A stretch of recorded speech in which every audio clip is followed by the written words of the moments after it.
Hello students. आज हम करेंगे एलडीसी के पीवाईक्यू। एलडीसी में जो कि अपने आगामी पेपर है और बहुत बड़ी भर्ती है इस साल की, तो उसके लिए हिंदी के पीवाईक्यूज देख लेते हैं।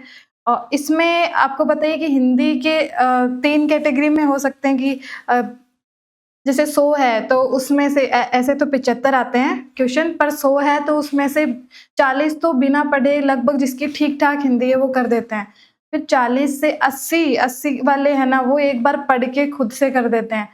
80 भी ज़्यादा बोल रही हूँ, जैसे 70 तक। और 70 से प्लस अगर आपको करने होते हैं और सारे क्वेश्चन सही किए जा सकते हैं हिंदी में, तो अगर 70 से ज़्यादा 100 तक पहुँचना होता है, 100% करना होता है, तो हमें थोड़ा-सा एफर्ट और डालना पड़ता है, थोड़ा देखना पड़ता है हर क्वेश्चन को, हर टॉपिक को अच्छे से व्याख्या सहित, और उसके जो नियम हैं उनसे उदाहरणों की प्रैक्टिस सारे करने पड़ते हैं। तो आपके लिए ये सही होगा, ये स्ट्रैटेजी, कि आप थोड़ा-सा यहाँ देखें और साथ-साथ मैं आपको इम्पोर्टेंट बताते जाऊँ और आप उनको याद करते जाएँ, आप उनको सीखते जाएँ। तो ये सबसे बड़ा हेल्पफुल रहेगा आपके लिए, ताकि आप जो दूसरा समय है, तो अन्य जो समय बचेगा आपके शेष, उसमें आप इम्पोर्टेंट जो मार्क्स लाने के लिए जो होते हैं, जो नंबर बहुत ज़्यादा खींचते हैं सब्जेक्ट, जैसे साइंस हो गया और मैथ्स हो गया, इन पे आप ज़्यादा फोकस कर पाएँ।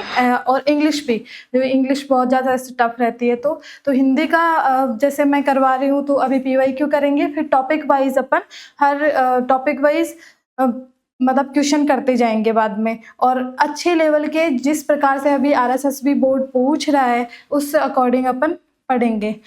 तो शुरू करते हैं पीवाईक्यू से।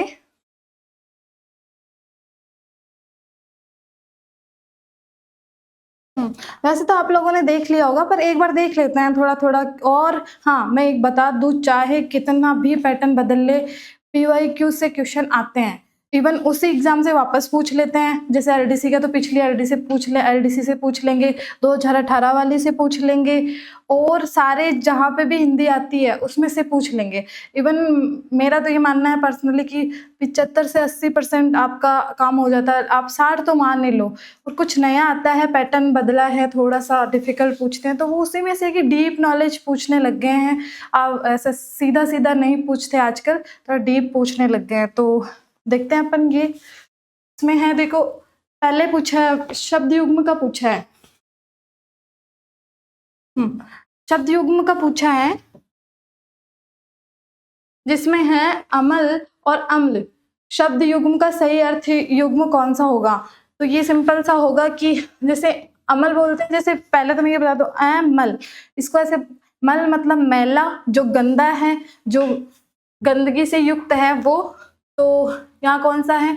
बिना भेद मूल नहीं, बिना मूल बिना जड़ नहीं, बिना मल एक कंद नहीं, बिना मैल और तेजाब। देखो, अम्ल मतलब अपन बोलते हैं ना, अम्ल जो विज्ञान में पढ़ते हैं तो उसको तेजाब ही तो बोलते हैं। तो ये बिना मेल और तेजाब, इसका आंसर होता है डी। अगला है अपना, अपराह्न शब्द निम्नलिखित में से किस समय के लिए प्रयुक्त होता है? बहुत सिंपल क्वेश्चन पूछा है, पर इस पे अपन अपराह्न पे चलते हैं। वैसे तो ये अपराह्न अपर, बाद का, अहन मतलब दिन में, तो दिन के बाद का तो दोपहर, मेन जो सेंटर है उसका दिन का, उसमें 12 बजे के बाद के समय को अपन अपराह्न कहते हैं। तो दोपहर के बाद का समय हो गया है बी आंसर। प्रातः का समय तो अपन सुबह बोल देते हैं, उसको उषा काल बोल देते हैं। और इसमें हो गया संध्या का समय और दोपहर का समय। इसमें देखो, दोपहर हो गया, और इसमें दोपहर के पहले के समय को क्या बोलेंगे?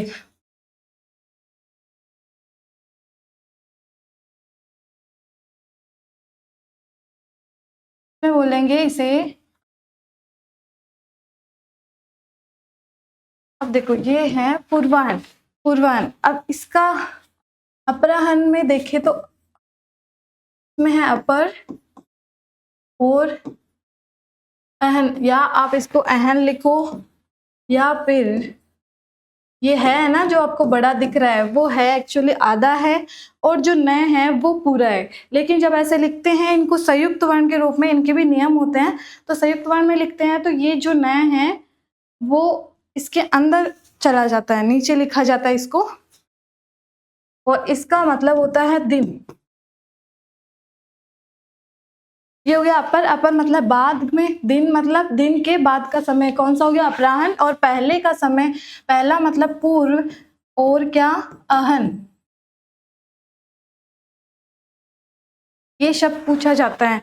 अहन शब्द का अर्थ भी पूछ सकते हैं, तो ये भी हो सकता है। और संधि कौन सी हो रही है यहाँ पे, दीर्घ संधि। ए प्लस आ हो रहा है, तो दीर्घ संधि हो रही है। अगले वाला क्वेश्चन देखते हैं। अयादी संधि किस संधि का एक प्रकार है। कितना सिंपल क्वेश्चन पूछा है कि किसका प्रकार है। अब ऐसा नहीं पूछेंगे, ये तो आप मान के चलो, ऐसा नहीं पूछेंगे कि किसका प्रकार है। हालांकि ये अपन को पता है कि 3 प्रकार की होती है। स्वर से संबंधित, जिसमें स्वरों का मेल होता है। और संधि है क्या, विकार है। स्वर का मेल होने से परिवर्तन जो हो रहा है, मेल होने से, तो उसमें एक तो है स्वर हो गई अपनी, व्यंजन हो गई, और विसर्ग हो गई। स्वर के अंदर अपन 5 प्रकार देखते हैं, तो ये स्वर का प्रकार है संधि। अब इसके अपन प्रकार देखते हैं। एक तो दीर्घ है, एक गुण है, एक वृद्धि है, और एक यण है। यण इनकी बहुत फेवरेट होती है, बहुत क्वेश्चन पूछते हैं। एक है अयाधी, ये देखो जो अभी पूछी है, ठीक है। ये हो गए 5 प्रकार। अब विसर्ग में भी होते हैं। अब यण का सीधा अयाधी, यण का तो है नहीं, तो इसमें ज्यादा मेरे को लग नहीं रहा कि इसका वो करना चाहिए, पर सिंपल सा पूछा है। अब इसका एक अपन देख लेते हैं कि अयाधी में क्या होता है। पहले बात तो अयाधी स्वर संधि है, ठीक है। तो क्या होगा, 2 स्वरों का मेल होगा, 2 स्वर होंगे, आगे भी स्वर होगा, और जो धन होता है उसके आगे भी स्वर होगा, और बाद में भी स्वर होगा, उनका मेल होगा। लेकिन स्वर कौन से, तो नियम से बदलेंगे। तो इसमें आता है ए, आई, ओ और औ। इनके बाद में कोई सा भी स्वर हो। अब आप बोलोगे क्या समान हो सकता है, हाँ बिल्कुल समान भी हो सकता है। जैसे यण है ना, उसमें होता है ई उ री के बाद में जो है असमान स्वर हो, तब उसके स्थान पर होता है। पर इसमें तो कोई भी स्वर हो, बाद में ये खुद भी हो सकते हैं, तो सिर्फ इनके स्थान पर। तो यहाँ पे क्या, असमान स्वर, सॉरी कोई भी स्वर, यहाँ कोई भी स्वर, वापस इनमें से कोई भी आ सकता है, इनमें से भी आ सकता है, और जो बच्चे हैं उनमें से भी आ सकता है। तो क्रमशः इनके, सिर्फ इनके स्थान पर हो जाता है अय, ये हो गया आय, और ये हो गया औ, और औ के स्थान पर हो जाता है आओ, ठीक है। तो ये नियम है, सिंपल है। जैसे नायक होता है अपने, गायक होता है, ये वाले सब इससे ही बनते हैं। विधायक वाला वो भी इसी से बनता है। तो आगे जब अपन टॉपिक वाइज करेंगे, अच्छे अच्छे क्वेश्चन लाएंगे, तो उनमें ये विस्तार से बता देंगे। अगला क्वेश्चन है, निम्नलिखित में से शूर और सूर शब्द युग्म का अर्थ बताओ। शूर, देखो शूर को इससे याद करना आप, शूरवीर बोलते हैं ना, शूरवीर। हालांकि इसमें आपको लगता नहीं है कि शूर का मतलब तो पहले ही वीर था, तो आप शूरवीर क्यों बोलते हो, पर वो है, वो रूढ़ी इससे चला आ रहा है, तो उसे बोलते हैं वापस। अब इसका अर्थ, एक्चुअली इसका अर्थ है वीर। जो वीर होता है उसी को बोलते हैं शूर, बड़े शूर थे। और इसमें, और सुर, ये तो है शूर और वो है सुर। सुर मतलब देवता, तो आंसर हो जाता है अपना ए। विवाद या गुटबाजी से अलग रहने वाला वाक्यांश के लिए एक शब्द क्या होगा। विवाद या गुटबाजी से अलग रहने वाला, वो बोलते हैं ना, मैं तो बिल्कुल तटस्थ हूँ। तटस्थ का मतलब होता है तट, इसके अर्थ से लो आप, तटस्थ, तट, और इस्त मतलब है, तट मतलब किनारे पे है, और इस्त मतलब स्थित है, किनारे पे स्थित है, जो किसी में घुल मिल नहीं रहा है, किसी में अपना पक्ष विपक्ष नहीं रख रहा है, बस तटस्थ है। तो विवाद या गुटबाजी से अलग रहने वाला कौन हो गया, तटस्थ।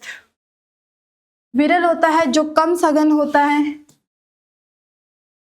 कम सघन। अर्थ के हिसाब से देख सकते हो, विरल आपको एक शब्द के रूप में, वाक्यांश के रूप में नहीं पूछेंगे, पर अर्थ के हिसाब से देख सकते हो कि कम सघन होता है, वीरान होता है, वीरान होता है निर्जन, जहाँ कोई आसपास लोग ना हो।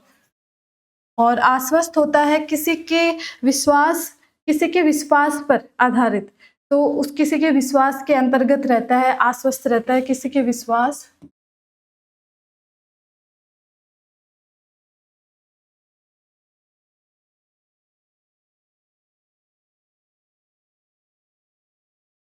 ठीक है, तो सरल, सीधा, इसमें तो इतना लिखने की जरूरत भी नहीं है।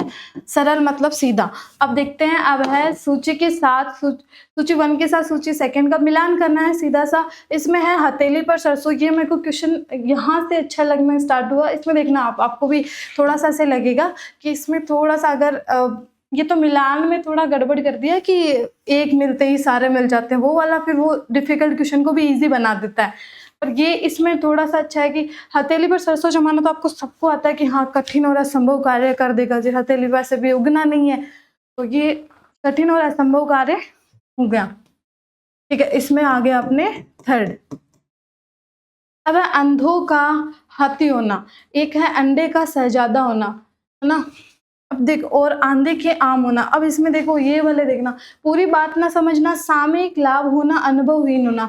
थोड़ा सा मुझे पर्सनली ये लगे कि ये अच्छा क्वेश्चन है। अगर इसको थोड़ा मिसमैच का रखते कि मतलब एक मिलते ही सारे मिल रहे हैं, ऐसा ना रखते तो सही रहता है। ये जैसे अंधों का हाथी है तो, और एक है अंडे का शहजादा होना। अंडे का शहजादा होना तो सीधा सीधा ये कि वो अनुभवहीन है, उसको पहले जब वो अंडा होता है तो बोलते हैं ना कि उसमें अंडे को उसकी माँ जो होती है, पक्षी माँ होती है, वो उसको रखती है अपने अंदर सहला के, उसको गर्मी देती है, तो वो तो सीधा उत्पन्न होता है, उसको तो कोई मेहनत ही नहीं करनी पड़ी, तो अनुभवहीन है वो।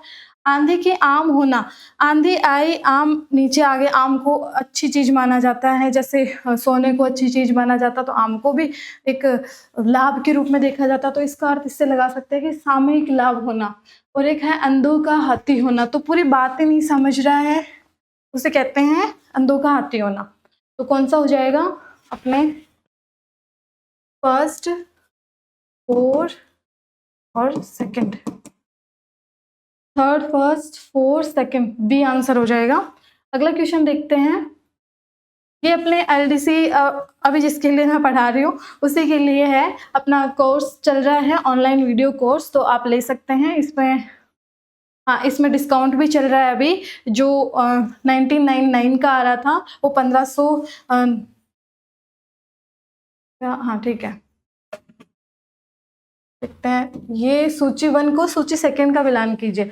इसमें समास को पूछा है, समास और उसकी विशेषता। इसमें मेनली पूछा है कि किस खंड की प्रधानता होती है। 2 खंड होते हैं, ठीक है, समास वगैरह करते हैं तो लगभग 2 खंड होते हैं, 2 शब्द होते हैं जिनसे बनता है, संधि अलग होती है। इसमें होता है 2 मुख्य खंड होते हैं जिनसे अर्थ का पता चलता है। तो इसमें मेरे लिए बहुत अच्छा क्वेश्चन है। इसमें देखते हैं अव्यय भाव समास, जिसमें पहला शब्द जो है ना वो अव्यय होता है, अव्यय से बनता है। उसमें अव्यय की विशेषता अगले वाले शब्द के ना अव्यय विशेषता बता देता है ना।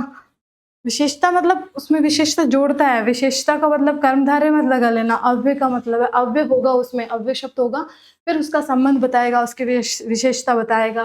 ठीक है, तो अव्यय है और एक है तत्पुरुष समास। ठीक है, द्वंद्व समास आपको पता है 2 होते हैं, अपने अपने अस्तित्व के लिए लड़ाई करते हैं। मैं तो इसको ऐसे ही याद रखती हूँ कि 2 शब्द होते हैं, अपने अपने अस्तित्व के लिए लड़ाई करते हैं, साथ में रहते हैं। या तो साथ में रहना तो आप उसको साथ में रहना होता है तो आप इतरेतर बोल देते हो, अगर अलग रहना होता है तो वैकल्पिक बोल देते हो, और सबको साथ में रहना होता है, समूह में रहना होता है, समाहार बोल देते हो। ठीक है, तो इसमें तो देखो दोनों का ही इंपॉर्टेंस होगा। तो अब देखो दोनों खंड प्रधान होते हैं। ठीक है, अब इसमें बहुव्रीहि है, इसमें 2 शब्द होते हैं, लेकिन वो दोनों खंड है ना, वो दोनों ही प्रधान नहीं होते, अलग ही अर्थ लेके आता दोनों के मिलने से। तो वो हो जाता है दोनों ही खंड प्रधान न होना। ठीक है, अब है तत्पुरुष समास। तत्पुरुष समास में होता है कि जैसे राजपुत्र, क्या है इसका, इसमें होगा राजा का पुत्र, है ना, राजा का पुत्र। और इसमें अपने विभक्ति चिन्ह तो लगते ही हैं, लेकिन वो पुत्र है ना, राजा राजपुत्र है, वो क्या है, राजा का पुत्र। इसमें विशेष क्या है, विशेष ये है कि पुत्र है, वो राजा का है, वो तो उसका संबंध बता दिया, उसका विशेषता बता दिया आपने कि किसका, राजा का है, पर वो है क्या, वो है पुत्र है वो। तो दूसरा वाला हमेशा रहेगा, जैसे विद्यालय है, विद्या का आलय है ना। अब वो आलय है, जो घर है, वो दिखा, हम किसी को बोल रहे हैं कि ये विद्यालय है, विद्यालय है तो वो किसी का घर है ना, वो घर है। अब उसको बोला कि विद्या का घर है, आपने उसका संबंध बता दिया, उसकी विशेषता बता दी, पर वो है तो घर ही ना। तो कौन सा, सेकंड वाला जो द्वितीय जो इसमें शब्द होता है वो प्रधान होता है, ठीक है, तत्पुरुष में। तो इसमें क्या हो गया, उत्तर, उत्तरखंड प्रधान हो गया। इसमें अव्यय भाव होता है, अव्यय ही मेन, उसमें इस शब्द में अव्यय ही विशेषता लेके आता है। समास बनाते इसलिए है, जैसे यथा स्थिति है, स्थिति बोला मैंने, पर यथा स्थिति की स्थिति के अनुसार आप वो जो अब समास लेके आ रहे हो, आप विशेषता लेके आ रहे हो उसमें, वो कौन लेके आ रहा है, वो अव्यय लेके आ रहा है। तो प्रथम पद जो है अव्यय पद वो ही रहेगा। जो पूर्व पद है ना, पूर्व बोलते हैं, उत्तर को बाद वाला पद बोलते हैं। तो ये आ जाएगा अपने ए में 4, देखो ए में 4 और बी में सेकंड और सी में थर्ड। कहाँ है, 4 सेकंड थर्ड 1, सी आंसर हो जाएगा। तो मैंने ये जो तरीके बताए इससे आप याद रख सकते हो, उससे कंफ्यूजन नहीं होता। कभी कभी क्या कंफ्यूजन हो जाता है, गलत हो जाते हैं क्वेश्चन। इसमें देखते हैं सूची, इसमें मिलान करना शब्द है, पर्यायवाची देखना है उसका। दृष्टांत मतलब अपन बोलते हैं ना, ये दृष्टांत कि इसका उदाहरण देखो, तो ये हो गया। देखो नजीर का मतलब उदाहरण ही होता है, उदाहरण।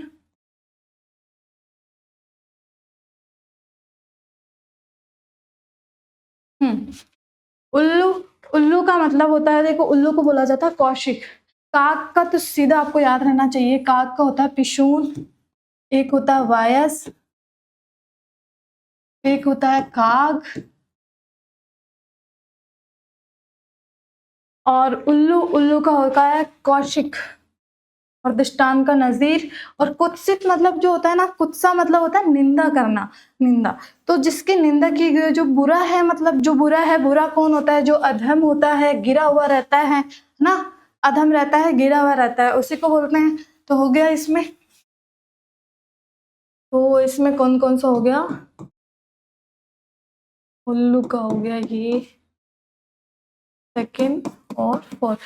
थर्ड वन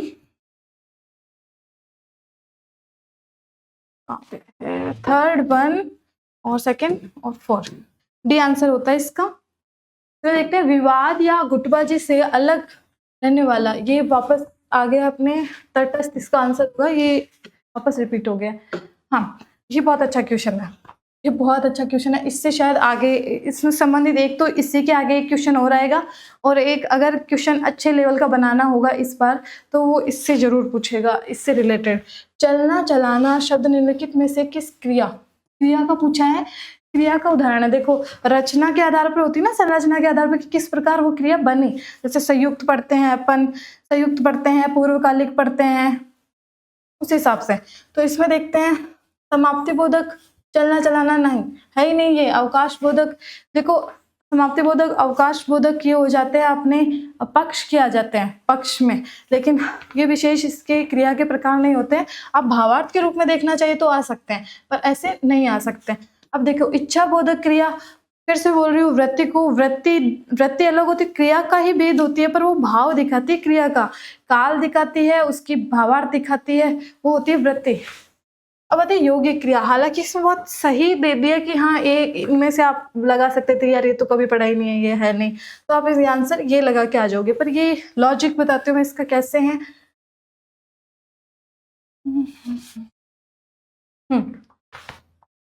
कौन सा था, चलना और चलाना,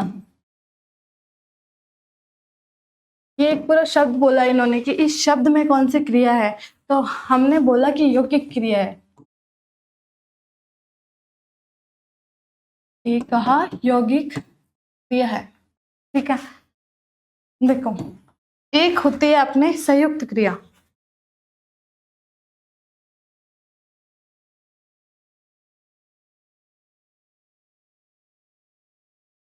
सा अंतर देख लेते हैं। और एक इनके बीच में होती हैं पूर्वकालिक। ठीक है, तो इनमें अंतर देख लेते थोड़ा। चलना चलाना आपने बोला है कि यौगिक क्रिया का उदाहरण है।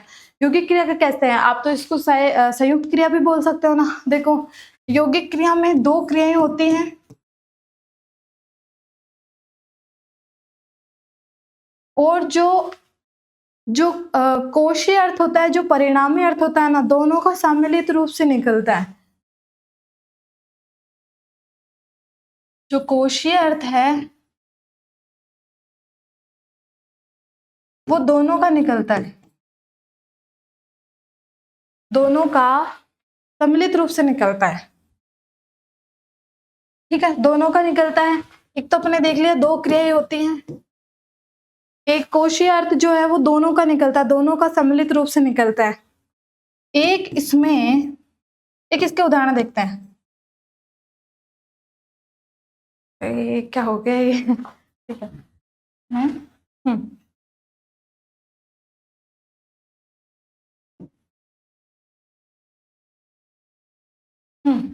दो क्रियाएं होती हैं, एक इनमें जो अर्थ हैं, जो कोशीय अर्थ हैं, वो दोनों का निकलता है, दोनों का निकलता है। ठीक है, अब इसमें हम देखना चाहते हैं उदाहरण। तो उदाहरण देखें तो वह पानी में डूब मरा। अब आप बताओ, इसमें जो दो क्रियाएं हैं, एक तो डूबना और एक है मरना, लेकिन उसमें क्या लिखा है, वह पानी में डूब मरा। ठीक है, डूब मरा। अब मैं इसमें एक देखो आप, वह सामान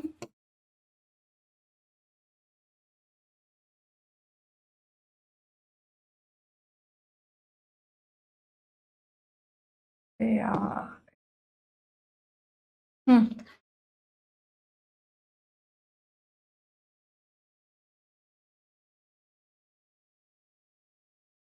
देखो, वह सामान ले गया। ठीक है, वह मुझसे मेरा सामान ले गया, या फिर वह सामान ले गया, इससे देखे तो वह पानी में डूब मरा, इससे अच्छे से समझ सकते हैं।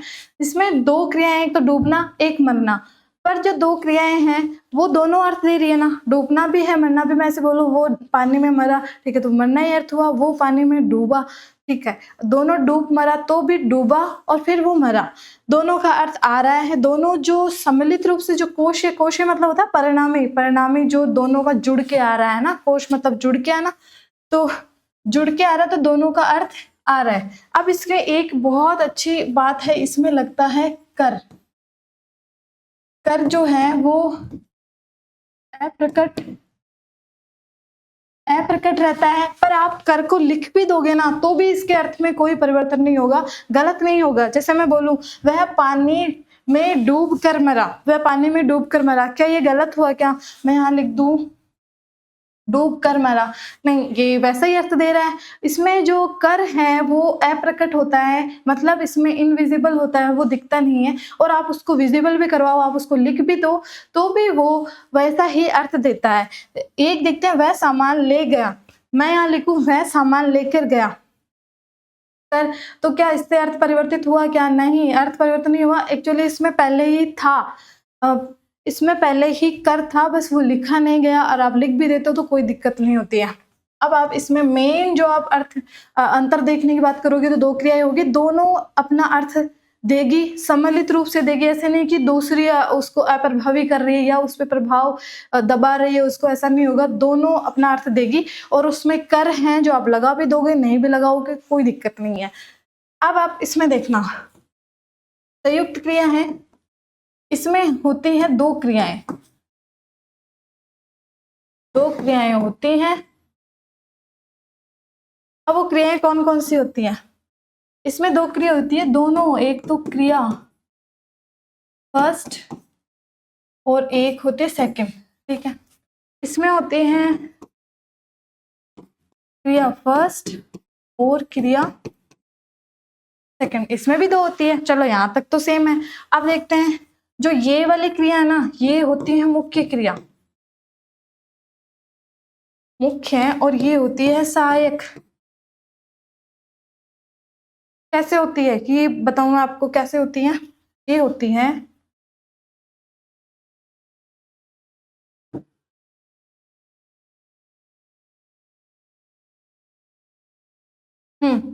ये होती है अपने, मुख्य हो गई, ये होगी सहायक। सहायक के अंदर जैसे आती है ना, चुके हैं, लिया है, ता है, ती है, था है, गा, गी, ये वाले ना, होगा, होगी, ये वाले गा, गा, और तय, ता, थी, है, चुके हैं, ठीक है, रहे, ये वाले जो है, ये होती है सहायक क्रिया, क्योंकि इसमें बस वो सहायता करती है।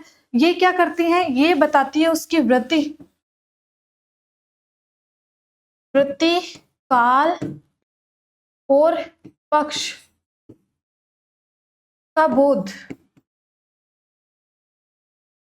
जो ये वाली मुख्य क्रिया है ना, इसकी वृत्ति, काल, पक्ष का बोध मात्र करवाती है। कौन? ये सहायक क्रिया। बाकी इसका कोई और अर्थ नहीं है, इसका खुद का अर्थ नहीं है, बस एक काल का और उसका पक्ष का और वृत्ति का बोध कराएगी, जो मुख्य क्रिया है। अब इसका एक उदाहरण देखते हैं। इसका उदाहरण में आता है, वह दूध, हाँ पहले इसको एक तो चलना चलाना, इसको भी समझेंगे। रुको। एक आता है, वह दूध पी गया। क्या मैं यहाँ पे इस गया को, एक तो पी एक शब्द हो गया जिसमें मुख्य क्रिया पीना हो गई, एक आ जाता, क्या मैं इसको ये मान लूं, गया को भी मुख्य क्रिया मान लूं? नहीं, वो पहले पिया फिर गया, दोनों का अर्थ हो रहा है क्या? नहीं। जहाँ यहाँ गया आया है वो पी के संदर्भ में आया है, पी का अर्थ बताने के लिए आया कि वो पी गया, जाने के अर्थ में नहीं आया गया। यहाँ पे यहाँ आया है पीने के अर्थ में ही आया गया, सहायता करने के लिए आया कि वो पी गया उसको, है ना, वो पहले की बात है, अभी जस्ट पहले वो पी चुका है, या फिर पहले पिया होगा उसने, वो पी गया, वो पीने के समाप्त होने के रूप में ये गया आया यहाँ पे, ना कि जाने के अर्थ में। तो मुख्य क्रिया नहीं है। गया क्या है? यहाँ पे सहायक है, और ये क्या है? मुख्य है। और एक यहाँ पे आप कर नहीं लगा सकते, पी कर गया नहीं लगा सकते, अर्थ ही अलग हो जाएगा। पी कर गया का मतलब तो हो जाएगा पहले पिया फिर गया, वो हो जाएगा अपने पूर्वकालिक। अब देखो आप इसमें बोलते हैं ना कि पढ़कर सोया, बोलते हो पढ़कर सोया। मैंने एक छोटी सी बात आपको बताती हूँ। इसमें तो होगी, दोनों क्रियाएं होती हैं, इसमें मुख्य क्रियाएं होती है, संयुक्त जो यौगिक क्रिया है उसमें मुख्य क्रिया होती है दोनों ही, और दोनों अपना अर्थ देती है। इसमें हो जाएगी दोनों, दो क्रियाएं होगी, लेकिन एक मुख्य होगी और एक सहायक होगी।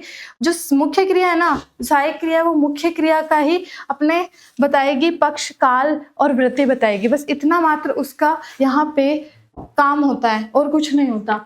अब इसमें यौगिक क्रिया में कर आप लगाओगे, बीच में कर आप लगाओगे तो भी कोई दिक्कत नहीं है, नहीं लगाओगे तो भी कोई दिक्कत नहीं है ना। अब आप बोलोगे कि पूर्वकालिक क्रिया में भी तो आता है कर, पूर्वकालिक क्रिया में भी तो आता है कर, पर कर में आप ये देखो, वह खाना खाकर सोया, उसमें आप एक तो आपको टाइमलाइन दिखेगी, अवधि दिखेगी, समय दिखेगा कि ये पहले हुआ था और ये बाद में हुआ था। उसमें होता है आप कंटिन्यूअस होता है कि हाँ वो लेकर गया, मतलब ले आया, लिया और गया, है ना। इसमें है कि जैसे डूबा और फिर मर गया, डूब कर मरा, कारण बता रहा है उसका। इसमें होता है आपको पहले, आपको समय के पूर्व में होने की बोध होगा, पूर्व में होने का बोध होगा आपको, ठीक है, पूर्व में होने का बोध होगा, इसमें पूर्व में होने का बोध होगा। और कर आपको, पूर्वकालिक क्रिया में कर आपको लगाना ही पड़ेगा, तभी आप पूरा अर्थ उसका स्पष्ट बता सकते हो। संयुक्त क्रिया में तो आप लगा ही नहीं सकते, कर लगाते ही पूर्वकालिक क्रिया हो जाएगी, ठीक है। तो ये समझ में आ गए होगा, ये आगे क्वेश्चन हो रहेगा, उसमें काम आएगा अपने। निम्नलिखित में से कौन सा शब्द अ उपसर्ग से निर्मित नहीं है? ठीक है, देखते हैं। अ हो गया और भाव हो गया, अभाव, एक है अधर्म, अ हो गया और धर्म हो गया, एक है अपराध। देखो इसमें तो हो गया अप और राध, राधा। इसका देखो, इसका पहले देख लेते हैं। ए और ज्ञान, सब में आपको ए पहले दिख रहा है, बस अपराध में नहीं लिख रहा है, तो यही है इसका आंसर। अब इस अपराध में आप बोलोगे अपराध में कौन सा, तो अपराध में अप उपसर्ग है। मैंने हर बार बोला है कि उपसर्ग और प्रत्यय से आप मूल शब्द अलग करते हो, उसका कुछ ना कुछ पक्का अर्थ होता है, तभी मूल शब्द कहला रहा है, उसका अर्थ तो होना चाहिए। शब्द की का ही मतलब यही है कि अर्थ होगा उसका कुछ ना कुछ। राध का मतलब राधा नहीं है यहाँ पे ना, पहले मैं ये बता दूं। राध है ये, इसका मूल शब्द होता है ये राध। राध का मतलब होता है सिद्धि करना। सिद्धि का मतलब कुछ जादू टोना वाला सिद्धि नहीं होता, सिद्धि का मतलब होता है पूर्ण करना, पूरा करना। तो इसमें सिद्धि करना या फिर पूर्ण करना, ठीक है। तो मूल शब्द में तो अपने इसका अर्थ देख लिया, राध है ये, इसको लिख देते हैं पूरा राध। तो अपराध हो गया। अप मतलब होता है बुरा, बुरा, नीच। तो बुरा या नीच, राध मतलब सिद्धि, पूर्ण करना या फिर कार्य। तो आपने बुरा कार्य किया, बुरी सिद्धि की है, तो अपराध, अपराध को यही तो बोलते हैं अपन, क्राइम, बुरा कार्य के रूप में तो अपराध को डिफाइन किया जाता है, परिभाषित किया जाता है। तो ये हो गया होगा अपने राध का, याद रखना इसका मतलब सिद्धि करना या फिर कार्य पूर्ण करना, पर अप लग गया इसलिए इसका अपराध का अर्थ हो गया बुरा काम, है ना। तो हो गया। निम्नलिखित में से अशुद्ध लिखित शब्द को लिखो। अशुद्ध का देखना है। उधम पहले ही पकड़ा गया, उधम, उधम ये होता है उधम, उधम मचा रखी है ना। शाश्वत होता है, शाश्वत सही है। उत्कर्ष होता है प्रशंसा, इसको आप याद रखना, ये सही है और ये भी सही है, ये भी सही है, इसको आप पक्का याद रखना। इसमें होता है प्रय, और आपको श और स में बहुत गड़बड़ होती है, तो स को आप याद रख लो कि मैं जब भी बोलूंगा प्रय श और सा बोलूंगा, लास्ट में सही आएगा, स से सड़क वाले आएगा, तो प्रशंसा। आंसर होता है अपना उधम, ए। अब निम्नलिखित में से शुद्ध शब्द है, शुद्ध शब्द है, शुद्ध शब्द का देखते हैं। प्रादुर्भाव, प्रादुर्भाव ये सही है। प्रादुर इसमें उपसर्ग है और भाव इसमें मूल शब्द है। निश्चल, देखो ये गलत हो गया है, निश्चल होता है यहाँ पे, जो बनता है नी। अगर मैं इसको संधि के हिसाब से देखूं तो होगा नी प्लस छल। इसमें आता है जो विसर्ग के बाद में, जो विसर्ग है उसके बाद में छ आता है, तो जो विसर्ग है उसका तो उसकी जगह च का आगम हो जाता है, तो निश्चल हो गया। अगर मैं इसको उपसर्ग के तरीके से देखूं तो मैं इसको लिखूंगी निश और छल। आपको पता ना, नी को भी आप कितने हिसाब लिख सकते हो, निर, निश, निस भी लिख सकते हो, तो इतने इसके, और एक निश, इतने लिख सकते हो। इसको आप लिख सकते हो निश, तो एक तो ये हो गया, एक ये भी लिख सकते हो, एक ये भी लिख सकते हो निर, और एक है शैश षटकोण वाला भी लिख सकते हो। पर ये कब लिख सकते हो आप, ये लिख सकते हो आप उपसर्ग में, जब संधि करनी है और विसर्ग करना है तो विसर्ग तो आना चाहिए ना। अगर आप इसके स्थान पर ये लिख दोगे तो फिर संधि किसकी कर रहे हो, ये तो सीधा मेल हो गया, संयोग हो गया। तो समझ में आया होगा। कभी भी आपको इस निश्चल में से आप मैं पूछूं कि विसर्ग उपसर्ग ढूंढ के बताऊं, निश्चल आए और उपसर्ग ढूंढे तो वहां नहीं भी दिया हुआ हो जो विसर्ग वाला है ना, तो आपको नहीं करना है, ये ध्यान रखना। आपको करना है निश, उसमें निश भी दिया हो, निश करना ही है। और इसका शुद्ध हो जाएगा। इसका तो बहुत पढ़ के थक गए अब तो। उज्ज्वल, ज्वल को ऐसे लिखते ही हैं, तो आप तो ज्वल को लिखना, इसमें सीधा सा है, ज्वल को लिखना सीख लो, ज्वल या फिर ज्वाला, तो ये है। अब इसमें उपसर्ग जुड़ रहा है उत, और संधि हो रही है, इसमें जसत्व वाली तीसरा वर्ण बन जाता है। फिर बाद में जसत्व बन के इसमें होती है फिर च वाली, कि त के बाद में च वर्ग होता है ना, तो क्रमशः वो च वर्ग का त बन जाता है, त वर्ग भी क्रमशः च वाला बन जाता है। तो ये हो गई उत प्लस ज्वल। और आशीर्वाद, ये तो अब पूरा नहीं हो गया, बहुत पूछते हैं इसको, इसमें हो जाएगा आशीर्वाद, आशीर्वाद, इसमें आशी और वाद। अब आता है लक्ष्य और लक्ष्य शब्द युग्म में संगत अर्थ है। लक्ष्य मतलब सीधा होता है, लाख होता है, लक्ष्य मतलब उद्देश्य होता है, ध्येय होता है, जीवन का उद्देश्य ध्येय। लक्ष्य मतलब संपूर्ण नहीं, उत्कर्ष नहीं, और लाख ठीक है ये होता है, और निष्कर्ष नहीं, उद्देश्य ठीक है। तो सी और ई किस में है? सी और ई बी में है, ठीक है। अब है जो केंद्र से हटकर दूर जाता हो, वाक्यांश के लिए सार्थक शब्द है। केंद्र से दूर हट रहा है, अप हो रहा है, अपसारी हो रहा है, तो इसमें केंद्र अपसारी, दूर हटकर जा रहा हो तो केंद्र अपसारी हो गया, ठीक है। अब देखते हैं, देखो अपन पढ़ते हैं, अपन साइंस में पढ़ते हैं दो प्रकार। सेंटर पे जब भी कोई सेंटर के चारों ओर गति करती है कोई भी वस्तु, तो उस पे दो प्रकार के फोर्स लगते हैं। कौन से लगते हैं? सेंटर है ये, एक तो कहता है कि सेंटर बोलता है मेरी तरफ आओ, तो उसमें तो होता है सेंटर, ये कोई वस्तु है, इसको बोलता है एक तो केंद्र की ओर लगता है, वो तो है केंद्र अभिसारी। केंद्र अभिसारी, और अभिसारी का मतलब यही होता है, अभिसारी मतलब पास में लाना। अभि का मतलब भी होता है ना, जो उपसर्ग होता है उसका भी अर्थ यही होता है, पास में लाना। तो अभिसारी मतलब पास में लाना, अपसारी मतलब फैलाना, दूर पटकना, दूर फेंकना, फैलाना। और एक लगता है ऐसे, तभी ये वस्तु यहाँ टिक पा रही है, दोनों ओर लगेगा क्रिया प्रतिक्रिया वाला, तो ये हो गया एक लगेगा, एक केंद्र अपसारी।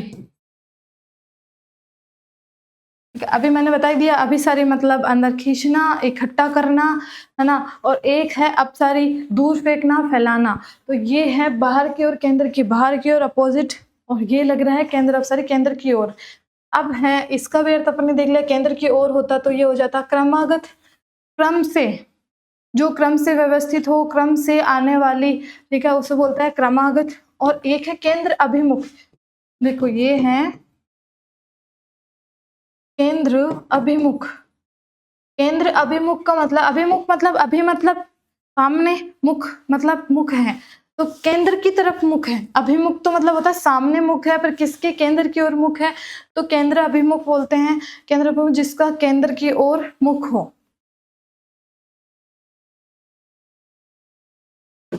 अब है अपने पर्यायवाची शब्द। पर्यायवाची संदर्भ में असंगत विकल्प का चयन करो।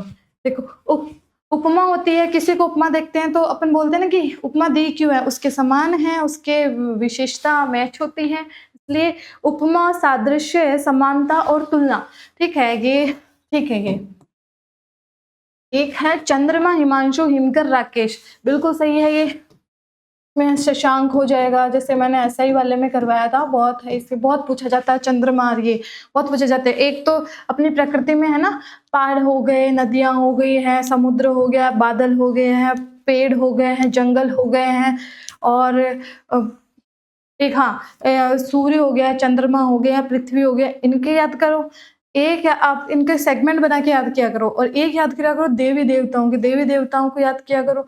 और एक होती है जो बहुत अलग टाइप के होता है, जैसे इसमें है एक, देखो ये भूमिका, हाँ, और एक ये मक्खन वगैरह ना, मक्खन, दूध, दही, छाछ, इनके साथ याद करने होते हैं, जैसे अमृत, दूध, दही, छाछ, मक्खन, और एक शहद, इनके साथ में याद करो। और एक आता है अपने जो नाभि में होता है, अपने मृग की नाभि में, हाँ उसका नाम बोल रही हूँ, हाँ, इनको साथ में याद करो। जो वस्तुएं होती हैं जिनको बहुत अच्छी माना जाता है, एलिट माना जाता है, उनको एक साथ याद किया करो, और ये पूछते ही हैं बार बार। तो भूमिका, परिशिष्ट, निष्कर्ष और प्राकल्पना। देखो निष्कर्ष तो नहीं कह सकते इसको, आगे देखते हैं। मक्खन, मकरंद, आसव, मधुबामन। मक्खन की जगह तो ठीक है, पर ये मकरंद, आसव और मधुबामन है ना, ये अपने भौरा, भ्रमर, अली, अली की बात हो रही है यहाँ, भौरे की बात हो रही है। अब ये मक्खन की बात, मक्खन का तो अलग हो गया, तो मक्खन के होते हैं माखन, मक्खन से याद रखो माखन। एक दूध का ही सार होता है, दूध से ही निकला होता है, तो दधी सार हो गया, मक्खन हो गया। एक नवनीत, एक लौनी भी बोलते हैं इसको, लौनी। ये तो अपन को याद ही है, घी को बोलते हैं ना लूणिया घी, लूणी घी, उसको व्हाइट व्हाइट जो होता है उसी को बोलते हैं, जो फ्रेश निकलता है, इसीलिए नवनीत बोल दिया। और एक होती है लौनी, घी से अलग होता है मक्खन, जो प्योर और पहला उत्पाद होता है, ठीक है। तो ये है इसके मक्खन के, ये तो हो गया गलत। और एक है निगम निकाय संगठन समिति, ये तो सही है। आपने कहा असंगत पूछा है, तो सी पे है डाउट और डी तो पक्का ही है। तो कौन से हो गया, सी और डी, डी आंसर हो गया। अब देखो इसमें देखो भूमिका हो गया, देखते हैं। जो भूमिका है ना, आप शुरू करते हो कोई भी चीज, स्पीच, आप भाषण देते हो, आप कोई पैराग्राफ या निबंध लिखते हो, तो भी आपको एक भूमिका बांधनी होती है, प्रत्येक प्रश्न में आपको भूमिका बांधनी होती है। तो बोलते हैं भूमिका, तो आप क्या बोलते हो वहां, प्रस्तावना दे रहे हो, प्रस्तावना दे रहे हो, ठीक है। आप प्राक कथन, प्राक मतलब पहले, प्राकथन है, या फिर आप उसकी प्राकल्पना बता रहे हो, पहले ही बता रहे हो कि हम आपको क्या कन्वे करना चाहते हैं, क्या सूचित, क्या संकेत देना चाहते हैं, इससे भूमिका हो गया। और जो एक था निष्कर्ष, निष्कर्ष अलग होता है। निष्कर्ष आप बोलो कि अंत में ही लिखा जाता है निष्कर्ष हमेशा। जैसे आप निबंध लिख रहे हो तो भूमिका पहले बांधते हो कि हम इसमें क्या क्या, किस बारे में बात कर रहे हैं, क्या मोटी मोटी इसमें समस्या है वो। फिर जब निष्कर्ष था ना, कि इतना बड़ा लंबा चौड़ा भाषण दिया, उसका हम कहना क्या चाहते हैं वो बताते हैं। तो निष्कर्ष हो गया, सार हो गया, सारांश हो गया,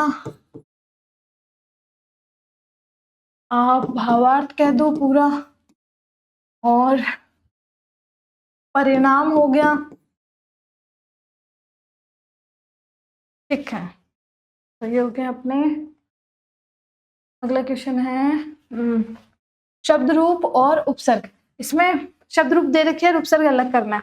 प्रत्येक का देखते हैं, प्रति और एक, एक को याद रखना, एक को ऐसे ही लिखते हैं, एक मतलब अकेला है तो उसमें दो वाली मात्रा नहीं आएगी, एक अकेला ही है, सिंगल वाला रहेगा, ठीक है। निरोध, नी, रोध मतलब रुकावट, रोध मतलब रुकावट। एक है निर्भय, निर और भय, ठीक है। पहले ही बोला था, अभी समझाया था कि विसर्ग अगर संधि पूछते ना निर्भय में, तो नी है प्लस भय करते हैं, पर जब आपको उपसर्ग पूछा जा रहा है तो निर्भय करेंगे। और इसमें हो गया प्र और गति। देखो किस किस में क्या है, इसमें पहला है, और ए में प्रति है, ए में 4 है, ए में 4 और बी में 1 और सी में 3rd। तो ये आ रहा अपने डी आंसर। निम्नलिखित में से संज्ञा शब्द से विशेषण का संगत युग्म है ना, विशेषण बनाना है किससे, संज्ञा शब्द से। संज्ञा शब्द से विशेषण शब्द बनाओ, वो वाला अपन को हम यहाँ पे युग्म देखना है। तो पशु, पशु हो गया जातिवाचक संज्ञा, जातिवाचक संज्ञा हो गई है पशु। और पार्श्विक बोलते हैं ना, पार्श्विक चरित्र है उसका, पार्श्विक व्यवहार है, तो ये हो गया अपने विशेषण। गुणवाचक विशेषण, तो संगत युग्म पूछा था, आंसर तो यही निकल के आ रहा है। देखते हैं आगे, देखते हैं। बिकना, बिकना क्रिया है, हमें यहाँ पूछा है कि संज्ञा से बनाओ आप विशेषण शब्द। बिकाऊ व्यक्ति, बिकाऊ वस्तु है, बिकाऊ मकान है, ये है ना, ये है विशेषण, पर बनना किससे चाहिए था, संज्ञा से, प्रश्न के अनुसार।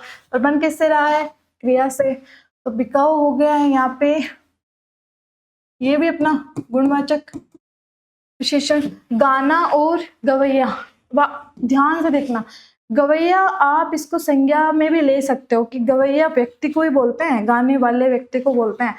तो ये तो हो गया आपका संज्ञा, और गवैया बहुत होते हैं, एक नहीं है, तो जातिवाचक संज्ञा हो गया है। और हमें पूछ रहे विशेषण बनाओ संज्ञा से, और ये है अपनी क्रिया।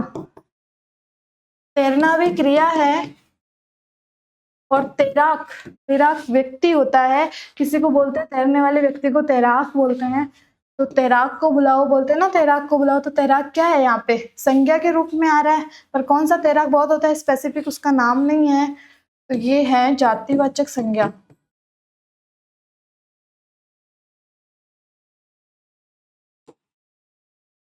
अब समझ में आ गया होगा ये। और देखो, अगस्त्य का समुद्र पान, पहले बता दूं, अगस्त्य एक ऋषि थे जो कि अपने दंत कथाओं में, किंवदंतियों में कहा जाता है कि सबसे ज्यादा जो सबसे अधिक वर्ष तक रहे थे, लगभग 4000 वर्ष तक इनकी आयु थी। तब तक ये धरती पर रहे थे, जीवन था इनका।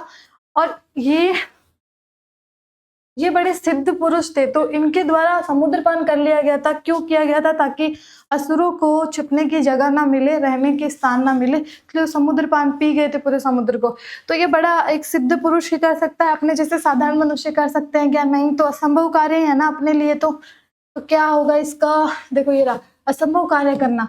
इसका लॉजिक हमें यहाँ इसकी जो पूरी कथा पता चलती है, इसका तब पता चलता है, बाकी तो इसका नहीं लगा पाते कि हाँ इसका अर्थ ये कौन सा होना चाहिए।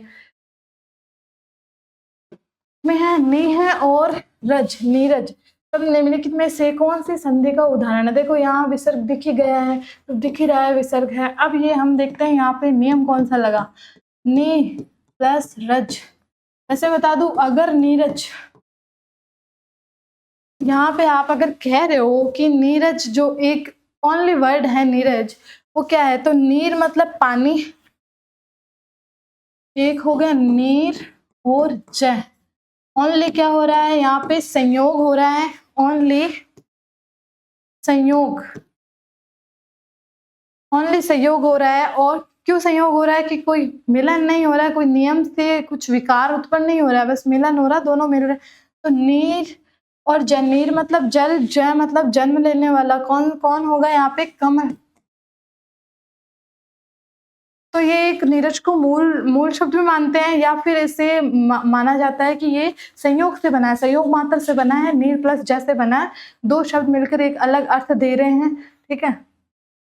अब है नीरज, अब इन्होंने अलग दे दिया है, नेह और रज। इसमें नियम लगता है कि विसर्ग से पहले आपके ई उ कोई सी भी मात्रा हो, है ना, उसके बाद में र हो, र वर्ण हो, तो जो विसर्ग से पहले जो मात्रा थी उसकी दीर्घ मात्रा हो जाती है। बस मात्रा वही रहेगी, उसकी दीर्घ हो जाएगी। तो यहाँ पे क्या है, छोटी ई है तो बड़ी ई हो जाएगी, और विसर्ग का हो जाएगा लोभ। क्या आ गया? नीरज। एक मैं बता दूं, एक तो होता है दूह और एक होता है राज, इनको मिलाते हैं तो बनता है दुराज। ये भी इसी से बना। तो विसर्ग हो गई है। अब सर्दी में उससे खेला नहीं जाता, बाकी वाच्य से संबंधित है। किस वाच्य से संबंधित है? उन्होंने बोला भाववाच्य। यहाँ पे अक्षमता दिखाई जा रही है उसकी, कि में से ये नहीं होता, वो नहीं होता, ये वाले सारे होते हैं ना, वो होते हैं भाववाचक। इसमें एक आपको सावधानी बरतनी होती है, एक तो अक्षमता दिखाएगा, पर अक्षमता ऐसे नहीं कि पूरा कारण बता रहा है, कारण भी बता रहा है, लेकिन उसमें नहीं कि किसके प्रति। जैसे यहाँ कर्म नहीं है, कर्म नहीं होना चाहिए। जैसे मैं यहाँ कर्म लगा दूं, उससे सर्दी में उससे फुटबॉल, हम ऐसे लिख दूं, फुटबॉल खेला नहीं जाता, तो यहाँ पे आ सकता है, यहाँ आ चुका है कर्म, कर्म की एंट्री हो गई है। अब ये कर्मवाच्य है, खेला नहीं जाता है, उसके द्वारा फुटबॉल नहीं खेला जाता, उसके द्वारा सर्दियों में फुटबॉल नहीं खेला जाता है, सर्दियों में उससे फुटबॉल नहीं खेला जाता है। कौन सा हो जाएगा? ये हो जाएगा, कर्म की एंट्री हो चुकी है। अब ये केवल अक्षमता नहीं है, जैसे उससे उतरा नहीं जाता, है ना, पर हाँ, अब उसमें अक्षमता है। और इसमें हो गया भाववाच्य। कर्तृवाच्य तो होता है जब कर्ता के अनुसार, मतलब कर्ता ही रहता वहां पे, और कर्ता के अनुसार ही क्रिया आती, तो उसमें होता है कर्तृवाच्य। मैं पहले बता चुकी हूँ उसमें भी ऐसे ही वाले में कि देखो, एक कर्म, एक कर्तृ, एक कर्मवाच्य, और एक होता है भाववाच्य। वाच्य है, बता रहा है, वॉइस मतलब आप क्या बोल रहे हो, कौन बोल रहा है, किसके अनुसार क्या आ रहा है, उसमें जो पद आ रहे हैं वो किसके अनुसार आ रहे हैं। तो कर्तृ में कहता है कि कर्ता है ना, उसके अनुसार वाच्य है, मतलब वाक्य उसके अनुसार बोला जा रहा है, कर्ता के अनुसार, कर्ता ने ये किया वो किया, ठीक है।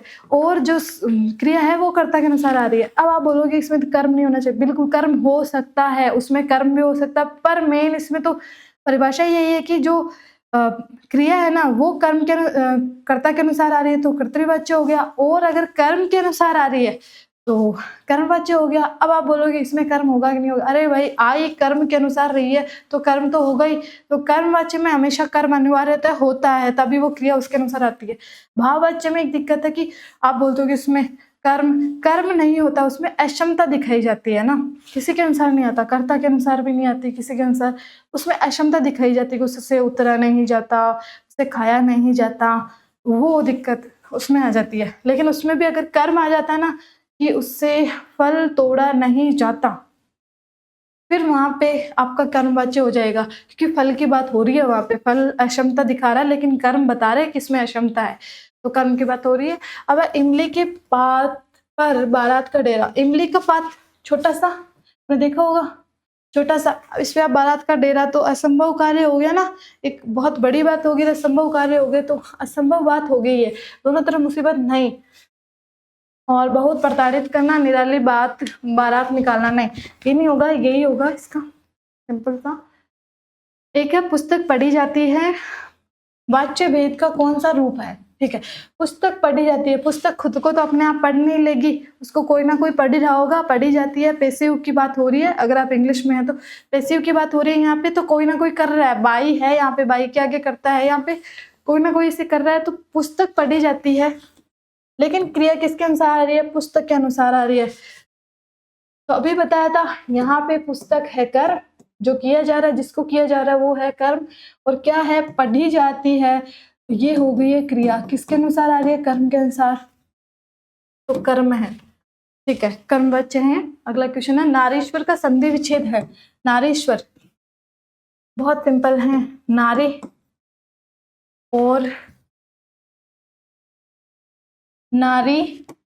और ईश्वर। ईश्वर में याद रखना, ईश्वर बड़े होते हैं तो बड़ी ई की मात्रा आएगी। ईश्वर में ईश पे ईश्वर के लिए आता है, ईश्वर ईश में बड़ी आएगी, इंद्र में छोटी आएगी, इंद्र में छोटी आएगी। ठीक है, तो नारी और ईश्वर, ये सी आंसर हो जाएगा इसका। आपको बस ये शब्द आना चाहिए, नारी कैसे लिखते हैं तो आपको ये पता ही है। नारी हो गया, वधु हो गया, बहू हो गया, स्त्री हो गया।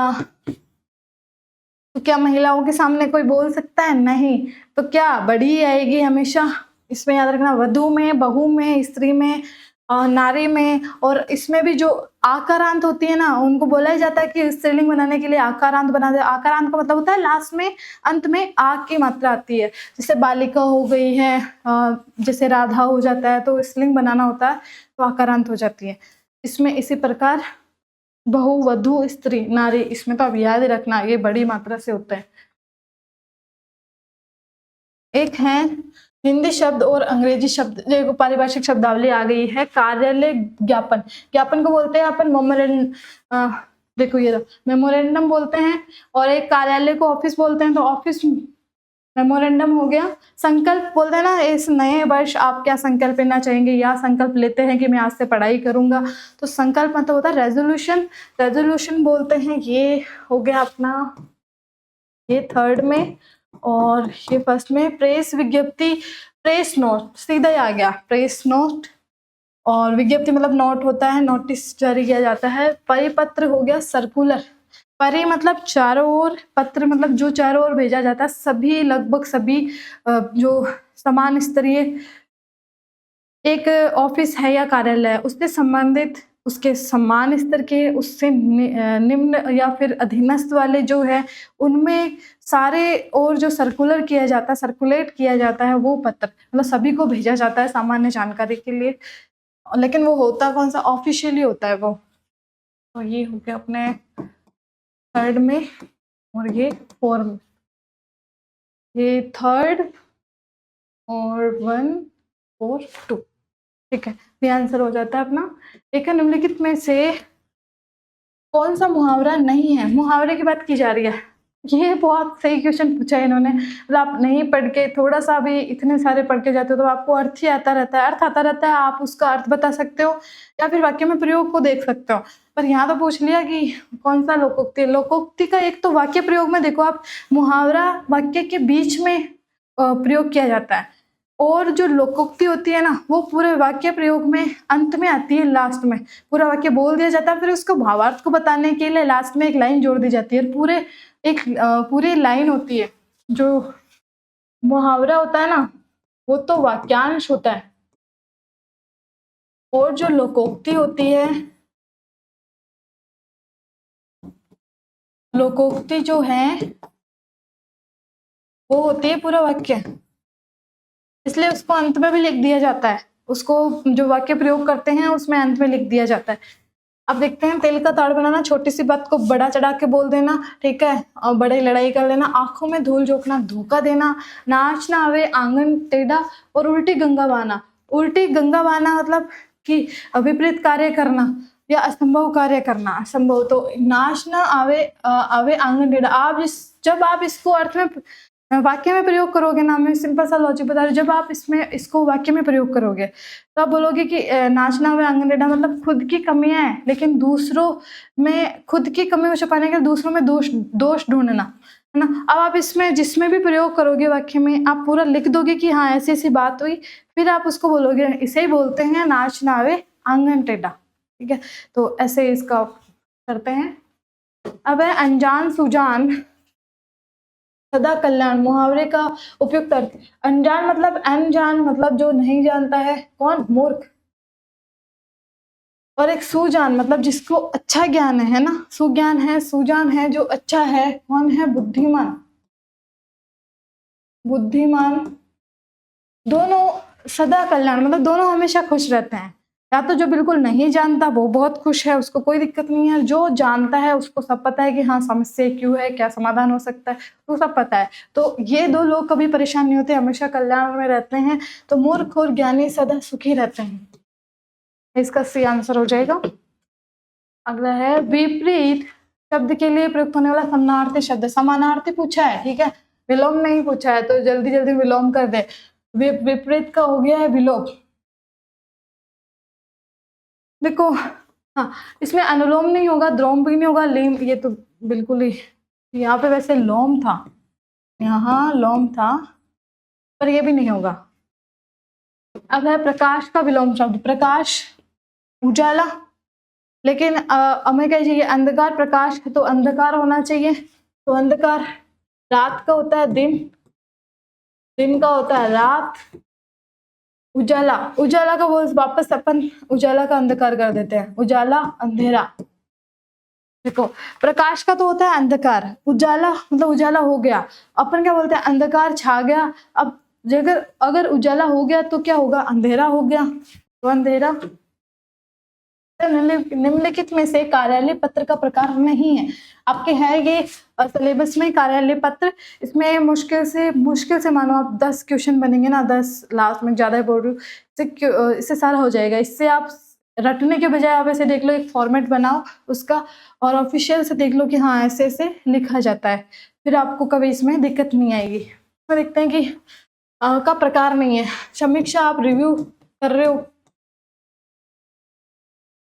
तो ये नहीं है, ये नहीं आएगा इसमें। अधिसूचना, आप नोटिस जारी करते हो, आप नोटिफिकेशन जारी करते हो ना, तो आप लिखते हो बकायदा कि किस, जैसे राजस्थान सरकार, फिर किस कार्यालय से है, फिर किसको दिया जा रहा है, फिर उसका पूरा मेन बॉडी लिखते हो, फिर किसके लिए, और फिर उसकी प्रतियां किसको भेजनी है वो लास्ट में। तो उसके लगभग बॉडी सेम होती है ना। उनमें एक तो मेन बॉडी में दिक्कत आती है कि क्या आपका जो मुख्य जो इसका तथ्य हैं या जो मुख्य इसका उद्देश्य है वो क्या है, उस हिसाब से इसकी चेंज होती रहती है। जैसे ये हो गया नोटिफिकेशन,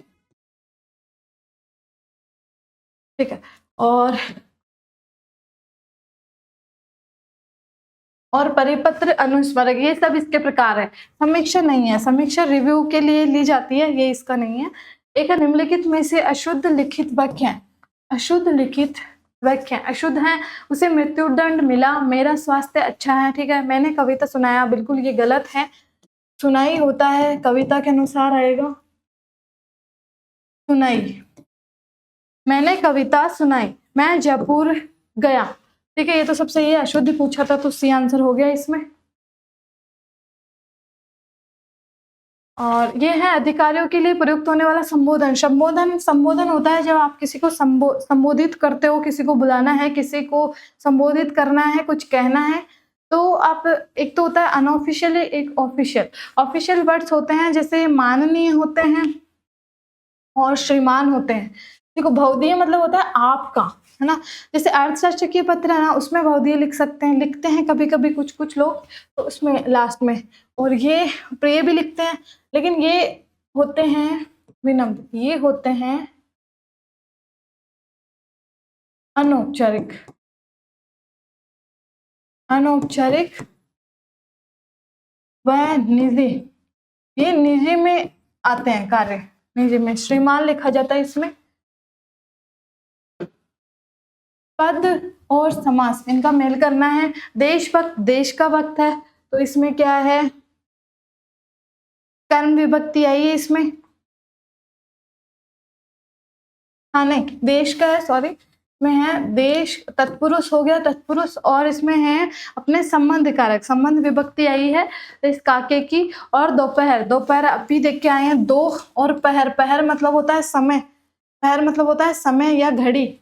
इसमें है दो पहर, दो पहरों का समूह आ गया, तो क्या हो गया इसमें, द्विगु संख्या से संबंधित होते हैं। द्विगु में, द्वंद्व में मैंने पहले ही बताया था, दो आ जाएंगे, दोनों अपने अस्तित्व के लिए लड़ाई करेंगे, दोनों साथ भी रहेंगे। ठीक है, वीणा पाणी, इसमें देखो वीणा पाणी है अपनी माँ शारदे, और जो सरस्वती माँ है उनका है, ये संगीत की जो देवी है उनके लिए प्रयुक्त हो रहा है, तो अर्थ अलग ही निकल रहा है, तो बहुव्रीहि तीसरा अर्थ निकल रहा है, अन्य अर्थ निकल रहा है।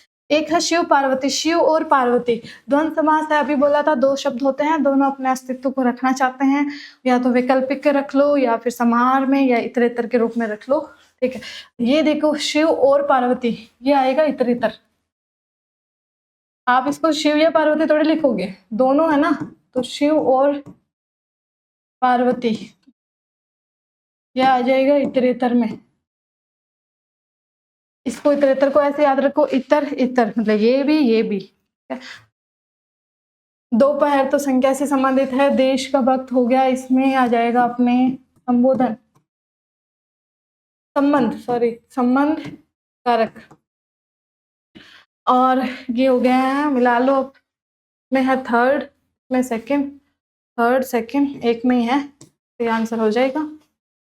एक है सूचित शब्द और संधि देखनी है, तो गणेश है, गण धनीश अपन खुद करके देख लेते हैं, गण और ईश। ठीक है, एक है तथा और अपि, आ और ए की हो रही है, तो कौन सा होगा, दीर्घ संधि होगी, तो दीर्घ संधि का उदाहरण है ये दीर्घ थर्ड का।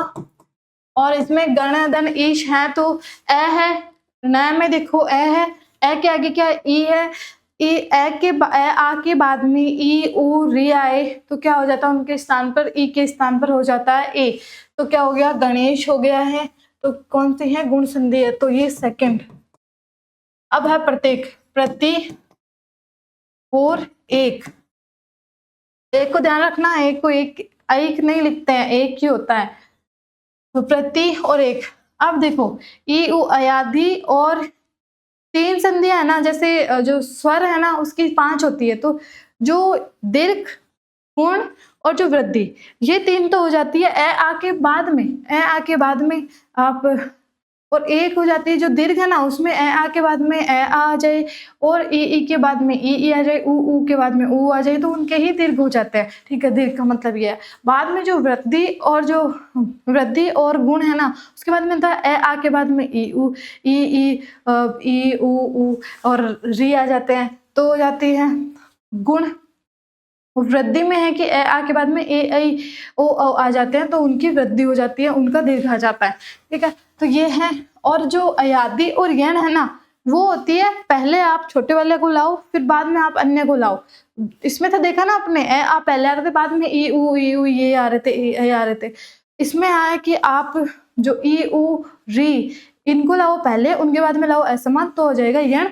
और जो ए ऐ ओ है उनको पहले लाओ, उनके बाद में कोई भी स्वर लाओ, तो हो जाएगी अयादि, उनके स्थान पे हो जाती है। तो प्रति जब हम पढ़ेंगे अच्छे से तब बता देंगे। और सदैव, इसमें आ जाता है सदा। अभी बताई थी वृद्धि आ के बाद में, अब देखो एव ऐसे लिखते हैं, ऐसे नहीं लिखते हैं, एव ऐसे नहीं लिखते हैं, एव ऐसे ही लिखते हैं, एव। अब देखो इसमें है कि जो सदा है ना, उसमें यहाँ आ है और यहाँ आ रहा है ए आ के बाद में ए आई आए तो उसका दीर्घ हो जाता है, आई हो जाता है दोनों के स्थान पर। तो आई हुआ दोनों के स्थान पर, तो किस में मिला आके, द के ऊपर लगी, तो ये हो गया ये वृद्धि और ये फोर। तो second third fourth, second third fourth one भी आंसर है इसका। मैं लक्ष्मी के पर्यायवाची नहीं है, पर्यायवाची नहीं है, ठीक है। लक्ष्मी के इंदिरा बिल्कुल है, हरिप्रिया है और भार्गवी है, ठीक है। तीनों तो है, ये तीनों तो है। एक इसका श्री भी है लक्ष्मी का, ठीक है। और विष्णु प्रिया हो गया, हरिप्रिया हो गया, भार्गवी हो गया, इंदिरा हो गया, ये इसके है लक्ष्मी के, और श्री भी है इसका। अब देखते हैं महाश्वेता और वागीश। वागीश का अब देखो एक बार ये महाश्वेता का देखना,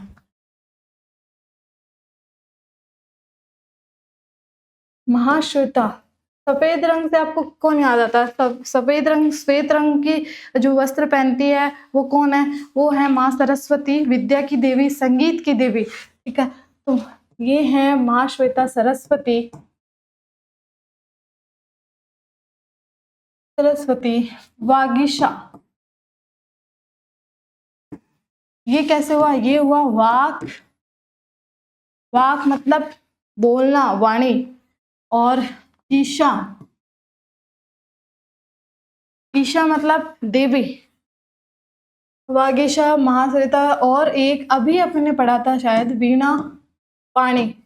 पाणी मतलब हाथ में वीणा, वीणा है जिसके हाथ में, वीणा पाणी। एक होगी ये शारदा, माँ शारदे बोलते हैं ना, शारदा। एक बोलते हैं इनको भारती, बहुत सारे इनके तो, ठीक है। ये है इनके। अब जो अपन उधर देख रहे थे ना, एक वागीश,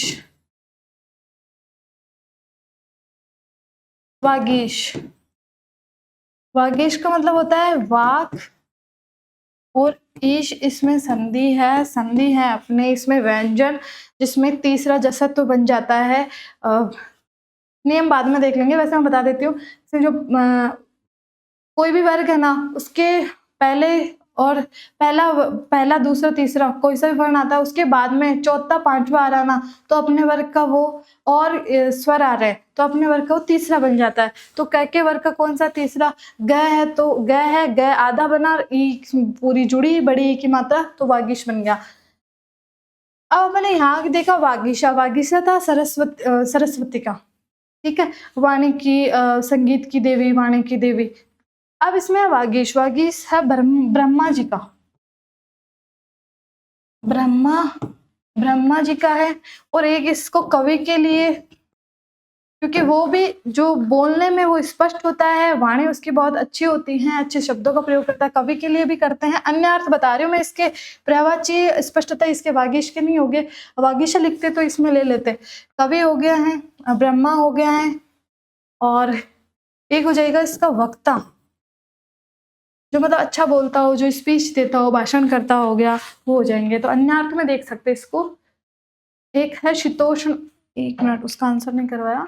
हाँ, अब इसमें देखो नहीं है पूछा था ना, तो सी, बी और डी नहीं है, ऑप्शन बी और डी, ए हो गया। और वो जो महाश्वेता है वो सरस्वती का है, वागीश है ब्रह्मा के लिए यूज किया जाता है।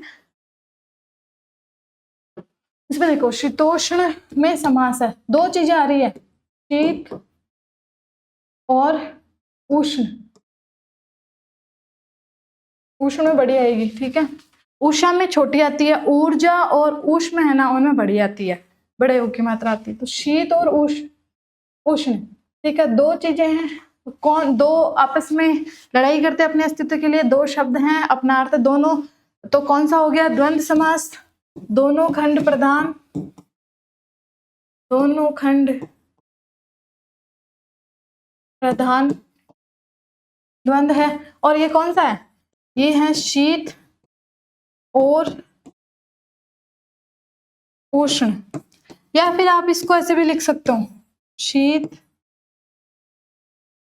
देखो शीत या उष्ण, और ये ज्यादा उचित माना जाता है। और होगा ये कौन सा, दोनों में से इतरेतर ही होगा क्या? हम्म,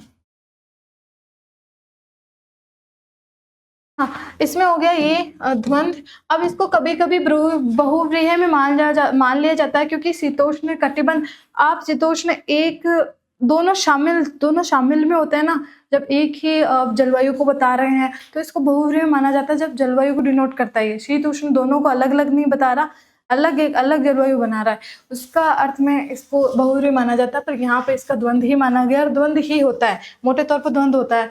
आप इस लेवल के क्वेश्चन पूछे जाएंगे तो उसमें पर्टिकुलर आपको वाक्य दिया जाएगा और उसमें उसका बताया जाएगा, उसमें उसको प्रयोग किया जाएगा, शब्द दिया जाएगा, और उसके भावार्थ के आधार पर आप बता दोगे कि कौन सा है। वो तो सिंपल होता है, तब आपको ज्यादा समझ में आ जाता है।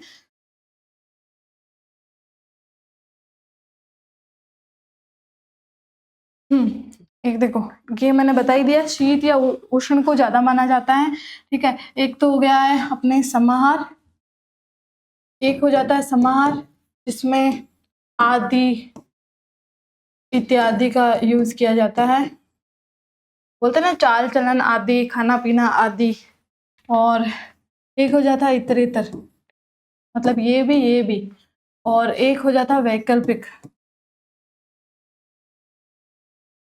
तो ये, ओ सॉरी, ये इतरेतर नहीं है, ये यहाँ पे आ जाएगा वैकल्पिक, मतलब विकल्प, या तो शीत या उष्ण दोनों साथ नहीं हो सकते। जैसे लाभ हानि बोलते हैं ना, तो लाभ या हानि, है ना, लाभ और हानि दोनों साथ नहीं हो सकते, तो इस हिसाब से लाभ या हानि, तो ये आ जाता है वैकल्पिक में ना, और ये नहीं होगा इसका।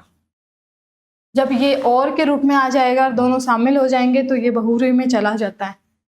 तो देखते हैं, निम्नलिखित में से लुप्त का विलोम है।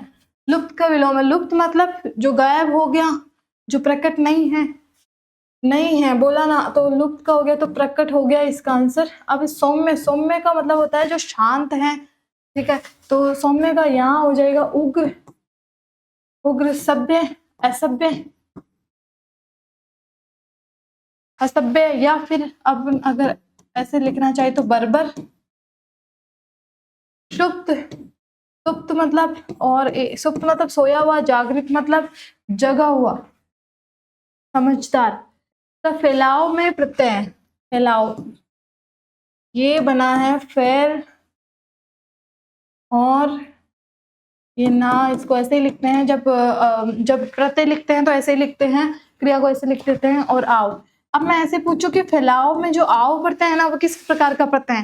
क्या किस में लग रहा है? ये क्रियापद में लग रहा है, तो कौन सा हो गया? कृदंत, कृदंत है, सॉरी कृत प्रत्यय, तो ये आओ तो कृत प्रत्यय है। और मैं पूछूं कि फैलाव किस प्रकार का, प्रत्यय के अनुसार किस प्रकार का शब्द है, तो क्या होगा? कृदंत। जो जिस से क्रियापद में लग रहा है तो वो प्रत्यय तो होता है कृत प्रत्यय, एक होता है तद्धित, जो संज्ञा में और सर्वनाम में और विशेषण में लगता है, ठीक है, वो हो जाता है अपने तद्धित। अब ये अगर उससे जो बना हुआ शब्द है ना, वो होता है तद्धितांत, और जो इससे बनता है ना, जो क्रियापद में लगने के बाद में, जो कृत प्रत्यय से लगने के बाद में जो शब्द बनता है, वो होता है कृदंत, कृदंत प्रत्यय होता है, कृदंत शब्द होता है। तो आओ इसमें प्रत्यय लग रहा है, सीधा सही दिख रहा है ये। देखो, वाक्यांश है एक, और एक शब्द पूछा है, बहुत ज्यादा वापस वही वही रिपीट करते जाता है। जिसका जन्म पहले हुआ, वो पहले होने का मतलब होता है अग्र, अग्र मतलब आगे, और जय मतलब जन्मा है, तो अग्र जन्मा सेकंड हो गए इसमें। किए गए उपकार को भूल जाने वाला, मतलब उसके उपकार किया था, उसकी सहायता की थी, पर अब वो भूल गया, उसको मानने से इनकार कर रहा है, तो क्या हो गया? किए गए उपकार को भूल जाने वाला कौन सा हो गया? कृतज्ञ। ठीक है, ये हो गया थर्ड। बहुत ज्यादा ये तो इतने आते ही रहते हैं, ये तो याद ही हो गया सबको। जिसका जन्म पीछे हुआ हो, पीछे का मतलब होता है अनु, अनु मतलब छोटा और पीछे, है ना, अनु मतलब छोटा और पीछे, तो हो गया अनुज ये। और के उपकार को मानने वाला कौन सा हो गया है? कृतज्ञ। और अगर आपको विलोम पूछे कृतज्ञ का, तो क्या होता है? कृतज्ञ ही होता है। तो ये हो गया अपने 4, और ये है 1, तो थर्ड 4 1 बी आंसर हो जाएगा अपने। एक है, निम्नलिखित में से कौन सा इत प्रत्यय के योग से निर्मित है? इत प्रत्यय, अंकित, अंक और इत। अंकित, अंक बताओ आप, अंक यहाँ पे क्या है? अंक यहाँ पे एक संज्ञा है, संज्ञा शब्द है, ठीक है। अंक कोई क्रिया थोड़ी है, कोई विशेषण थोड़ी है, नहीं, अंक एक संज्ञा है। संज्ञा में अंक को मैं अगर लूँ तो अगर गोद के रूप में लूंगा ना तो मैं इसको लूंगी, गोद के रूप में लूंगी तो भी जातिवाचक में जाए, गोद के रूप में लूंगी तो व्यक्तिवाचक में चला जाएगा जाति। और अगर अंक संख्या के रूप में लूंगी ना तो अंक बहुत सारे संख्या का समूह है तो भी जातिवाचक में चला जाएगा। एक हो जाएगा इति, इसमें इत्यादि में हो गई अपनी यण संधि, और एक है वैदिक, वेद और इक। इसमें आदि वृद्धि का नियम लगता है, जो आगे वाली जो प्रथम पद होता है ना उसके प्रथम शब्द में पर्ण वर्ण में जो भी मात्रा होती है वो दीर्घ हो जाती है। तो जो ई है वो हो जाती है ऐ में, ऊ होता है वो औ में, और ओ होता है वो भी औ में, और ए होता है वो ऐ में, ठीक है। तो वैदिक हो गया और फिर मिलन हो जाता है लास्ट में। जब मैंने ये बताया प्रत्यय, जब भी प्रत्यय होता है तो प्रत्यय को आप मिलाते हो तो लास्ट वाले जो प्रथम वर्ण होता है ना उसके जो अंतिम वर्ण, प्रथम जो शब्द है ना उसके अंतिम वर्ण को आप स्वर रहित कर देते हो, स्वर रहित कर देते हो तो फिर आप इसका मेल कर देते हो, ठीक है। तो वैदिक हो गया और इसमें हो गया कदा, और ये चित। कदा मतलब बोलते ना यदा कदाई, कभी कभी, है ना, कभी कभी। तो कभी कभी, कदाचित मतलब शायद कभी, ऐसे कब शायद कभी किया, इसका अर्थ होता है शायद कभी। तो इसमें हो जाएगा अंक में इत प्रत्यय हैं। इसमें निम्नलिखित में से शुद्ध वाक्य का चयन कीजिए। शुद्ध वाक्य, शेर को देखकर उसके प्राण सूख गए, ठीक है, शेर को देखकर उसका प्राण सूख गया, गलत है। और शेर को देखे से उसके प्राण सूख गया, नहीं, शेर को देखकर उसका प्राण सूख गया, नहीं। जो प्राण होता है वो होता है, देखो, प्राण निकल गए, प्राण सूख गए, ये होता है। एक तो जो प्राण है ना वो होता है एक वचन, वचन पढ़ेंगे तब देखेंगे। एक तो प्राण होता है एक वचन, और एक लिंग के रूप में देखें ना तो ये होता है पुल्लिंग।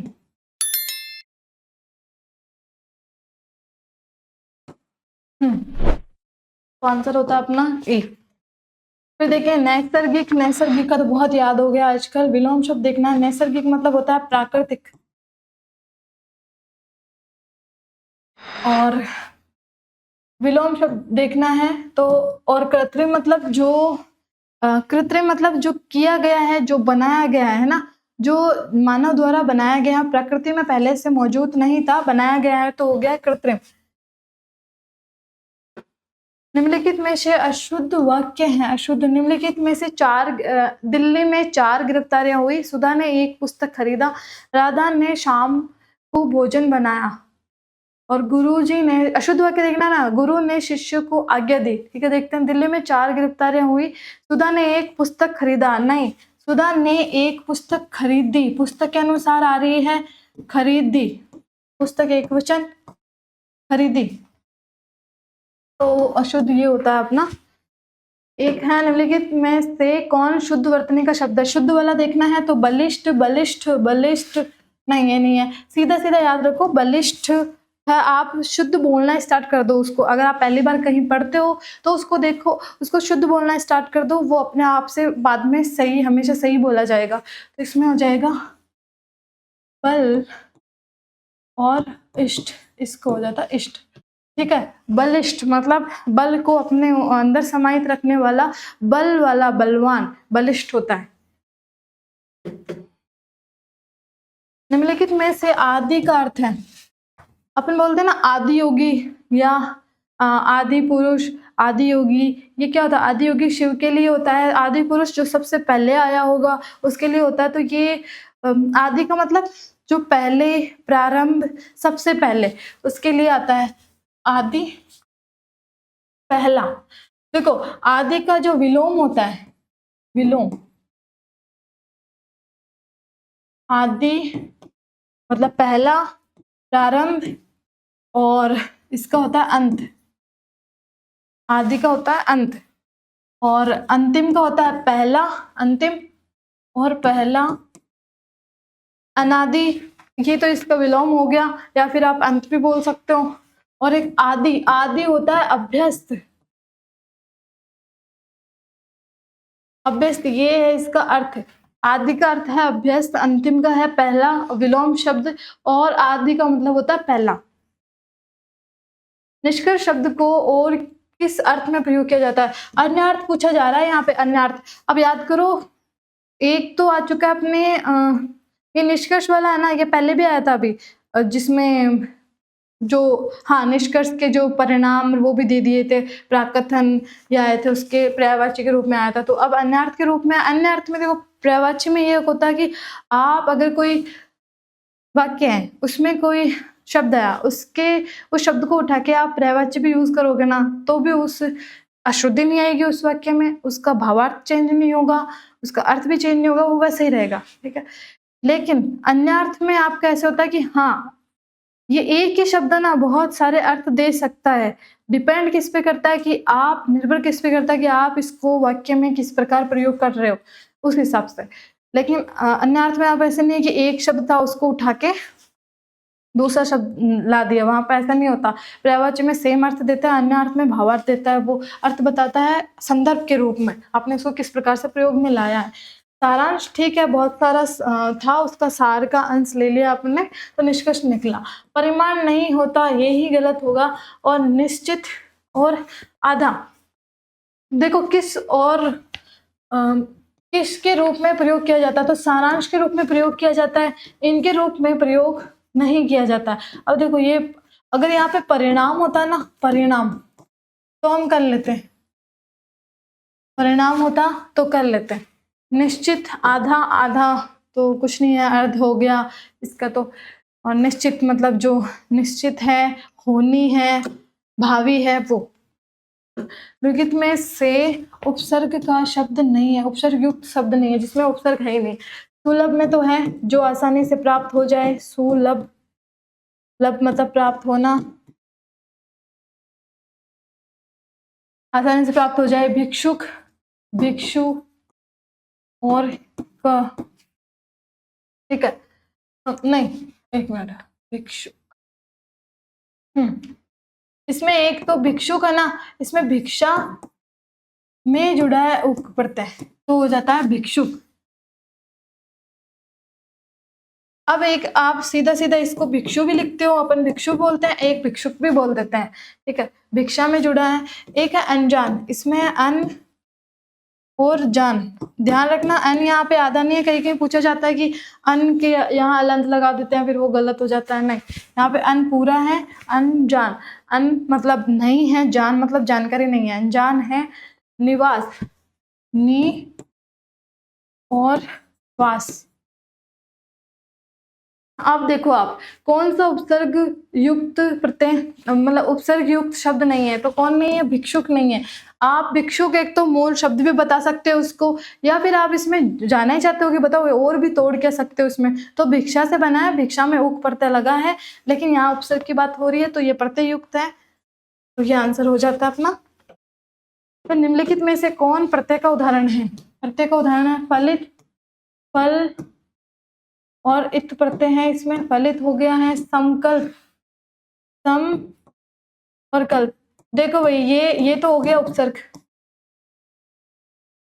मैं प्रत्यय वाले को इधर ही लिखूंगी, प्रत्यय का ही ढूंढना है ना, वैसे आंसर तो यही हो गया है। अब इसमें देखते हैं, सम उपसर्ग है, कल्प मूल शब्द है, उत्थान उत उपसर्ग है, और थान, थान मतलब स्थान, उत मतलब ऊपर उठा हुआ स्थान, उत्थान मतलब ऊपर उठना, प्रगति करना, विकास करना, और सम्मेलन, सम और मेलन से बना है, इसमें मेल,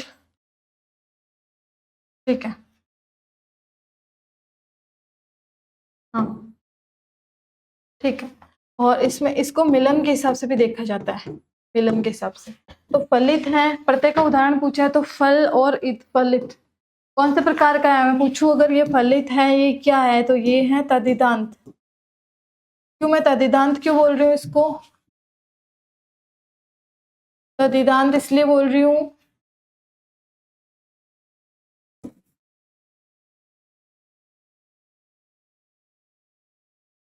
हाँ, एक तद्धित प्रत्यय है ना, क्यों ये तद्धित प्रत्यय क्यों फल में जुड़ रहा है? फल क्या है यहाँ पे? जातिवाचक संज्ञा है, तो संज्ञा सर्वनाम विशेषण में जुड़ते हैं, वो प्रत्यय क्या होते हैं? तद्धित प्रत्यय होते हैं, उनसे बने शब्द क्या होता है? तद्धितांत होते हैं। तो मैंने पूछा फलित क्या है, तो तद्धितांत है। और मैं इत पूछूं कि इसमें फलित में इत प्रत्यय है, वो कौन से प्रकार का है? तो वो तद्धित प्रत्यय है। ठीक है, एक है अपने सूची 1 और 2 में मुहावरा और अर्थ। तो बहुत सिंपल है, अंकुश लगाना, आप मतलब नियंत्रण कर रहे हो तो दबाव में रखना। ठीक है, थर्ड, और आंखें दिखाना, आप उसको धमका रहे हो, उल्लू सीधा करना, स्वार्थ सिद्ध करना, और खाक छाना मतलब मारे मारे में फिरना। ठीक है, इसका आप देख लेना, ये सारे बहुत सिंपल है ये। हाँ, और हाँ, ये मैं बता दूं ऐसे नहीं आएंगे, इस बार ऐसे नहीं आएंगे जैसे आपने लेवल 2 में देखा था उसकी हिंदी। हाँ, आप कहोगे वो सब्जेक्ट का है, पर ये उससे भी अच्छा आएगा पेपर, आप ऐसे देखना, अच्छे लेवल के पूछे जाएंगे। तो राधा पढ़कर सोती है। अभी मैंने पहले अभी एक क्वेश्चन करवाया था जिसमें संयुक्त क्रिया आई थी, संयुक्त क्रिया और यौगिक क्रिया, यौगिक क्रिया आई थी। तो यौगिक क्रिया, संयुक्त क्रिया और पूर्वकालिक क्रिया में मैंने अंतर बताया था। मैं वापस नहीं समझाऊंगी, आप देख लेना, वो शायद तीसरे चौथे क्वेश्चन पे है। तो राधा पढ़कर सोती है, इस वाक्य में पढ़कर किस क्रिया का उदाहरण है? पढ़कर, देखो पढ़ना दो क्रियाएं हैं, पढ़ना और सोना। पहले ही बताया था, जो संयुक्त क्रिया है ना, संयुक्त क्रिया, उसमें तो दो क्रियाएं होगी, एक मुख्य एक सहायक, और उसमें कर प्रत्यय, आप कर जो है शब्द वो नहीं लगा सकते, नहीं लगता है। और उसके सहायक, वो जो मुख्य क्रिया वो अपना ही वो ही अर्थ देती है, सहायक क्रिया तो उसके पक्ष काल और वृत्ति को बताती है। यौगिक क्रिया है, यौगिक में दो क्रियाएं स्वतंत्र रूप से आती हैं, मिलती हैं, दोनों स्वतंत्र रूप से अपना अर्थ भी बताती है, दोनों ही बताती है। उसमें आप कर लगा सकते हो, नहीं भी लगाओ तो भी कोई दिक्कत नहीं है। पूर्वकालिक में आपको ये आएगी कि चलो फिर पूर्वकालिक बताओ, तो पूर्वकालिक में दो क्रियाएं होगी, उसमें आपको लगेगा कि एक कार्य पहले हुआ दूसरा बाद में हुआ है, साफ साफ दिखाई देगा। और उसमें कर होगा, 100% होगा, के होगा, या तो करके होगा या कर होगा। और उसमें आपको पता चलेगा कि पहले ये काम हुआ, वो खत्म हुआ, फिर अब दूसरा काम किया गया। संयुक्त में, यौगिक में ऐसे होता है कि तुरंत एक काम, मतलब ये भी हुआ और ये भी हुआ, दो काम हुए साथ में। और इसमें पूर्वकालिक में कर जरूरी है, अनिवार्य है। और जो यौगिक क्रिया उसमें कर लगा भी सकते हो, नहीं भी लगा सकते हो, संयुक्त में तो लगता ही नहीं है। ठीक है, तो ये हो गया राधा पढ़कर सोती है, तो कौन सी होगी? पूर्वकालिक, अभी समझाया था, यौगिक का मैंने अभी समझा दिया है। आप यौगिक में कर लगा सकते हो, नहीं भी लगा सकते हो, मैं यहाँ पे कर हटा दूं ना तो पढ़ सोती है, कोई अर्थ नहीं निकलता है, तो कौन सी होगी? पूर्वकालिक। निम्नलिखित में से असंगत का युग्म का चयन करो। अनुस्मारक, सर्कुलर, नहीं अभी पढ़ के आए हैं। सर्कुलर मतलब होता है परिपत्र, जो एक साथ बहुत सारे जो गवर्नमेंट ऑफिस होते हैं उनको भेजा जाता है। अनुस्मारक होता है रिमाइंडर, अनुस्मारक, स्मरण पत्र भी कहते हैं इसको, तो कहते हैं स्मरण पत्र। मतलब आप भूल चुके थे, आपको कोई पत्र लिखा गया था किसी कार्य के बारे में और आप उसको भूल चुके हो उसका उत्तर देना, आपको वापस वो कार्य याद दिलाया जाता है, जो अवधि गुजरने वाली है वो उससे पहले पहले आपको भेजा जाता है। तो इसका हो जाएगा अनुस्मारक, का हो जाएगा रिमाइंडर। क्या है? रिमाइंडर। ठीक है, कार्यालय, आदेश, ऑफिस, ऑर्डर। ठीक है, अर्ध सरकारी, इसको डेमी या सेमी दोनों बोला जाता है, डेमी ऑफिशियल और अधिसूचना नोटिफिकेशन। अपन पढ़ के आए थे, देखो कितने सारे आपस में आ जाते हैं। देखो ये परिपत्र उधर, अगर एक बार के लिए क्वेश्चन में आपको दिक्कत हो तो आप पहले भी देख सकते हो, उसको छोड़ दो, भले आपको नहीं आ रहा ना तो उसको छोड़ दो, क्या पता पूरा पेपर करते करते कभी कभी क्वेश्चन उसी में आ जाए। जैसे इस बार जितने भी RSSB के अच्छे वाले हुए हैं, रीट वाले, इसमें किसी किसी का आंसर पहले ही था, मतलब वाक्य में उसी का दूसरे में आगे जाके आंसर दे रखा था, जो किसी का क्वेश्चन बना रखा था, किसी का ऑप्शन में था, तो उसके आंसर मिल जाते, एक दो के तो पेपर में ऐसे ही हल हो जाते। निम्नलिखित में से कौन उरोज का पर्यायवाची नहीं है? उरोज होता है स्तन का। ठीक है, स्तन का होता है ये, इसमें होता है, कुछ होता है, पयोधर होता है, पया मतलब होता है दूध। ठीक है, पयोधर होता है उरज, ये होते हैं, ये होते हैं, ये वाला नहीं होता। तो नाहर, नाहर किसका है फिर? नाहर है शेर का, सिंह का, शार्दुल, इसको मृग, मृगेंद्र भी कहा जाता है, मृगराज भी कहा जाता है, वो एक ही बात है, मृगेंद्र, मृगराज। और हाँ, सबसे बड़ा इसको वनराज कहा जाता है। बहुत सारे होते हैं इसके। और हाँ, एक केसरी भी कहा जाता है, केसरी। तो बहुत होते हैं इसके। ये शार्दुल, केसरी बहुत अच्छा है इसका, शार्दुल भी अच्छा है, और नाहर, ये अच्छे हैं। एक व्याघ्र भी बोला जाता है, व्याघ्र।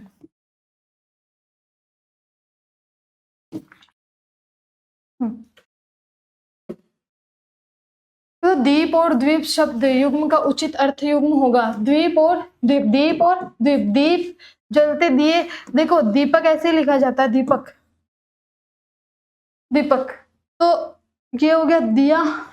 अब ये वाला देना, तो देना हो गई क्रिया, है ना। दिया हो गया है, और एक द्वीप मतलब होता है हाथी। देखो एक जो द्वीप, द्वीप होता है ना, ये होता है वो द्वीप जिसका मतलब होता है टापू, है ना। द्वीप जो चारों ओर से, जो द्वीप जिसमें बड़ी आते हैं ना, द्वीप, आज से याद रखो, द्वीप बोलने में ऐसे लेके आ जाओ कि आप शुद्ध बोलो। द्वीप, द्वीप मतलब टापू जो चारों ओर से पानी से घिरा हुआ रहता है, भूभाग। एक आता दिया और हाथी, ये सही है इसका। और इन्होंने क्या, देखो ये दिया और ये दीप वाला मैंने अर्थ बता दिया। ये होता है टापू और ये होता है देना, ठीक है। अब है निम्नलिखित में से किन शब्दों में आवट प्रत्यय लगा हुआ है? आवट प्रत्यय, अब देखना, लिखावट, बनावट, आहट, घबराहट, गुर्राहट, सीधा ही दिख रहा है। तो इसमें ज्यादा, कुछ ज्यादा छोड़ो, कुछ दिमाग लगाने की जरूरत नहीं है इसमें कुछ भी। तो इसमें है लिखना, लिखना, इसको ऐसे दिखाया जाता है कि भाई ये, और आवट, एक है इसमें बनावट, बनाना, और आवट, इसको ऐसे लिख दिया जाता है।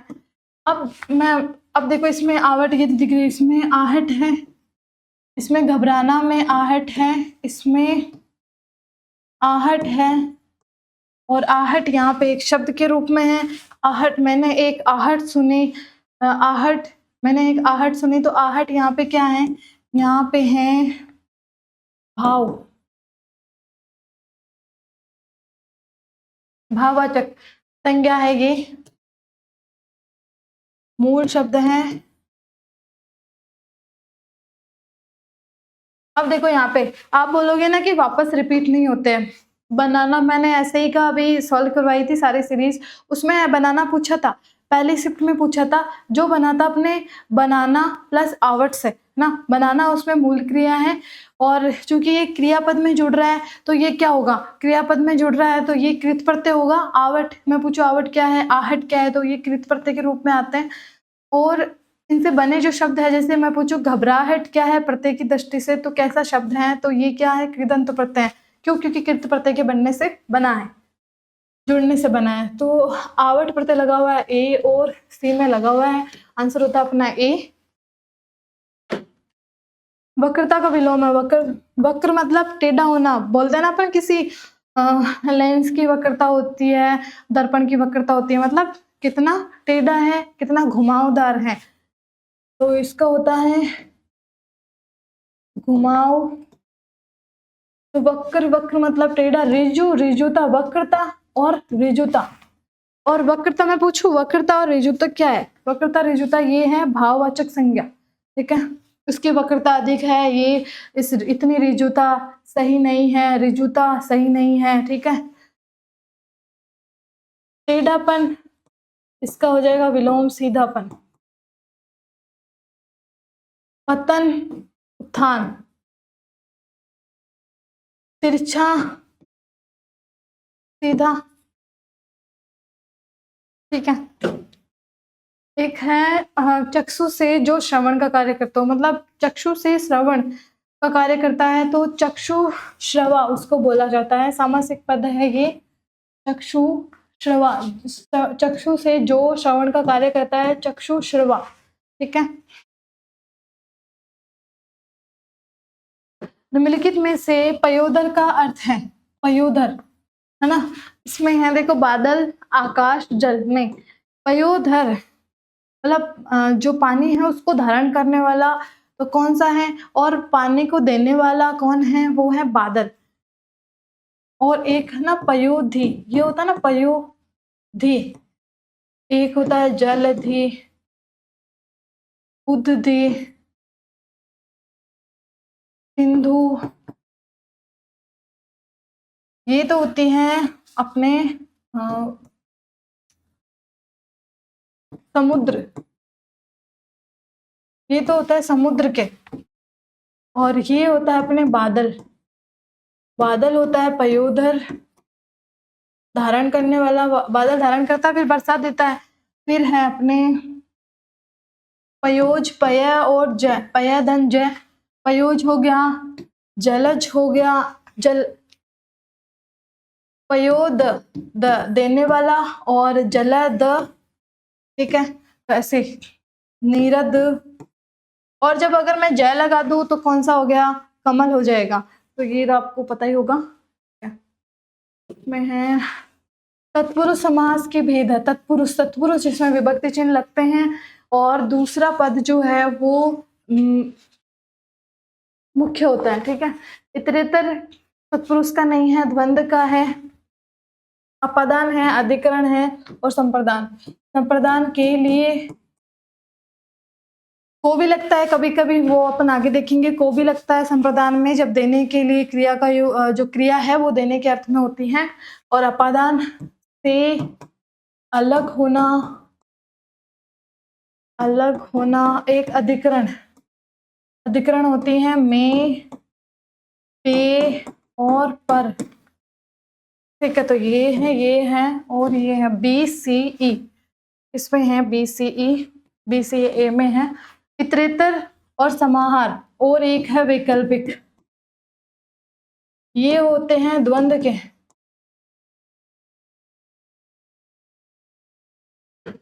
अनेकार्थक शब्द मुद्रा का निम्नलिखित में से कौन सा एक अर्थ नहीं है। मुद्रा, मुद्रा पैसों के रूप में भी प्रयुक्त की जाती है, तो मुद्रा कौन आ गया, सिक्का भी हो गया। मुद्रा, मुद्रिका, मुद्रा, मुद्रिका अंगूठी के लिए भी प्रयुक्त की जाती है, तो हो गया अंगूठी।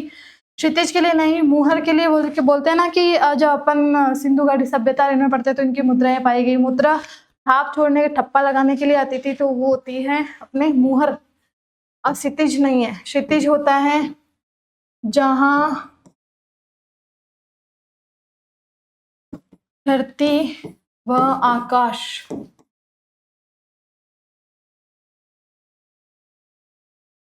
मिलते हुए प्रतीत होते हैं, है ना। वास्तव में ऐसा कोई भी अस्तित्व में नहीं है, बस प्रतीत होते हैं। या आगे बढ़ता जाता है तो एक प्रकार का भ्रम है, और एक प्राकृतिक नजारा है जो दिखता है भ्रम के रूप में। शब्द और पर्यायवाची। ठीक है। सूर्य, सूर्य का अपन देखते हैं सूरज, रवि, और ये हो गया सिंह, इसमें हो गया दिनकर। सूर्य हो गया, सूरज हो गया, रवि हो गया, दिनकर हो गया है। सिंह का अभी देख के आए, शार्दुल, केसरी, और केसरी हो गया है, व्याघ्र हो गया है, तो इसका हो गया व्याघ्र। तो ये हो गया प्रथम। सूर्य के अंदर आ गया प्रभाकर। प्रभा मतलब होती है किरणें, उजाला और चमक ना। अब किरणों का उजाला देख सकते हो आप, उजाला, चमक, है ना, ये होती है। तो प्रभा, उजाला, चमक। तो प्रभाकर, तो इनका जो उजाला करने वाला कौन है, सूर्य। ये हो गया 4। और चारू होता है जो सुंदर लगती है ना। तो रम्य मतलब जिसमें अपना मन रम जाए, अच्छा लगे, तो बहल जाए मन, तो ये होता है चारू, रम्य। और आनंद का बोलते हैं ना मोद बोलते हैं आनंद को। हर्ष हो गया इससे हर्ष, उल्लास, खुशी, बहुत सारे होते हैं इनके। ठीक है, चारु हो गया, रम्य हो गया, रमणीय हो गया है, तो इसमें आ जाएगा। ये आप देख लेना अपने हिसाब से। इसमें ये देखो, ये हो गया और ये इधर बताती है कौन कौन से हैं। एक होता है जिस वाक्यांश हो गया, शब्द हो गया, इसका कोई कारण ना हो, कोई कारण नहीं है। बोलते हैं ना अकारण मृत्यु हो गई है, या तो अकारण ही लड़ रहा है, तो ये हो गया अकारण। फोर, तो इस बार मिला देते हैं। सदैव ना रहने वाला, जो सदैव नहीं है, कौन है वो? नश्वर है वो। ठीक, लेकिन सदैव नहीं है वो तो नश्वर है। यहाँ पूछा है सदैव रहने वाला, वो कौन है? शाश्वत है। शाश्वत का अब विलोम देखें तो विलोम भी देख लेते हैं इनका। इनका ये है अवैज्ञानिक। वाचाल का हो जाएगा मितभाषी। कम बोलने वाला, मित मतलब कम के रूप में आता है। शाश्वत मतलब नश्वर। अकारण, कारण, कारणवश। ठीक है, मैं सदैव रहने वाला, शाश्वत, बहुत बोलने वाला, वाचाल फर्स्ट में, और सदैव रहने वाला थर्ड, फोर थर्ड, और वन ये ए हो जाता है। डी में सेकंड हो जाएगा। वैज्ञानिक, विज्ञान की विशेष जानकारी रखने वाला वैज्ञानिक होता है। निम्नलिखित में से कौन नी प्रत्यय युक्त है? नी, बड़ा वाला नी है। ठीक है, नी देखते हैं, निरोग नहीं है ये नहीं है, इसका मैं बताऊंगी अभी। देखो, नी है और ये रोग से बना है, ये में हो रही है संधि। क्या होती है? जब विसर्ग से विसर्ग के बाद में रह हो, और विसर्ग से पहले, विसर्ग के बाद में रह हो ना, तो विसर्ग से पहले जो भी मात्रा होती है वो अपनी दीर्घ में हो जाती है, तो ये बढ़ जाता है निरोग। और इसका जब विलोम बोलूं तो मैं क्या बोलूंगी? रोगी। रोग नहीं, निरोग। निरोग होता है व्यक्ति, निरोगी व्यक्ति नहीं होता, निरोग व्यक्ति होता है, ये हो जाएगा। और इसमें हो जाएगा गैर कानूनी, में गैर उपसर्ग और कानूनी। गैर मतलब विरुद्ध, और कानून मतलब कानून के विरुद्ध। एक हो जाएगा कतर प्लस नी, तो इसमें प्रत्यय पूछा है तो कतरनी हो जाएगा। सपत्नी में तो स और पत्नी, ये प्रत्यय का ये है उपसर्ग, उपसर्ग, और अर्थ दे रहा है पत्नी के साथ। गैर मतलब विरोध, विपरीत, विपरीत और विरुद्ध, तो कानून के विपरीत है। तो इसमें आप ऐसे ये देख सकते थे, इसमें ना एक प्रत्यय और इसमें कानून में प्रत्यय आ सकता है, कानून और ई बड़ी, पर वो इसका, पर इसने पूछा ही ऐसा था कि नी प्रत्यय बताओ, तो आ गया ना कतर में। कौन उपसर्ग युक्त शब्द का उदाहरण है? उपसर्ग होना चाहिए उसमें। अध खिला, अध मतलब आधा, खिला मतलब खिलना, जो आधा खिला हुआ है। विद्यमान, विद्य, मैंने इसमें मुख्य शब्द आपको बताया था, पर वो ऐसा ही वाले में बताया था, तो इसमें वापस बता देती हूँ। जो इसमें मुख्य शब्द है विद, विद क्रिया है जिसका अर्थ होता है जानना, समझना। ठीक है, विद, तो अपन बोलते हैं ना विद्वान, तो इसमें विद में वान लगता है तब विद्वान बनता है, जिससे है अच्छा जानने वाला, अधिक जानने वाला। ठीक है, तो विद इसमें होता है, और इसमें लगा विद में यह प्रत्यय, तो विद्या बना है। या लगता तो विद्या बनता, तो विद्या और मान। दर्शनीय, इसमें है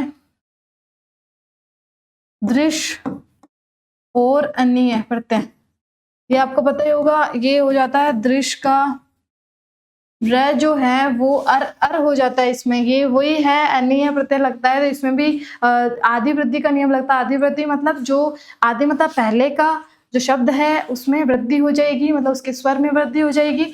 तो यहाँ पे कौन सा था? रे था, रे का हो जाता है अर, ई का हो जाता है ए आई, और जो ऊ है उसका औ हो जाता है, ओ का भी औ हो जाता है, ए का भी आई हो जाता है। तो ये अर बना, दर्श बना, और पहले बोला जब भी प्रत्यय जोड़ते हैं इसको अंतिम को कर देते हैं, आधा स्वर रहित कर देते हैं, तब बना दर्श, और ये ए इसमें जुड़ा, और ये नी है तो दर्शनीय।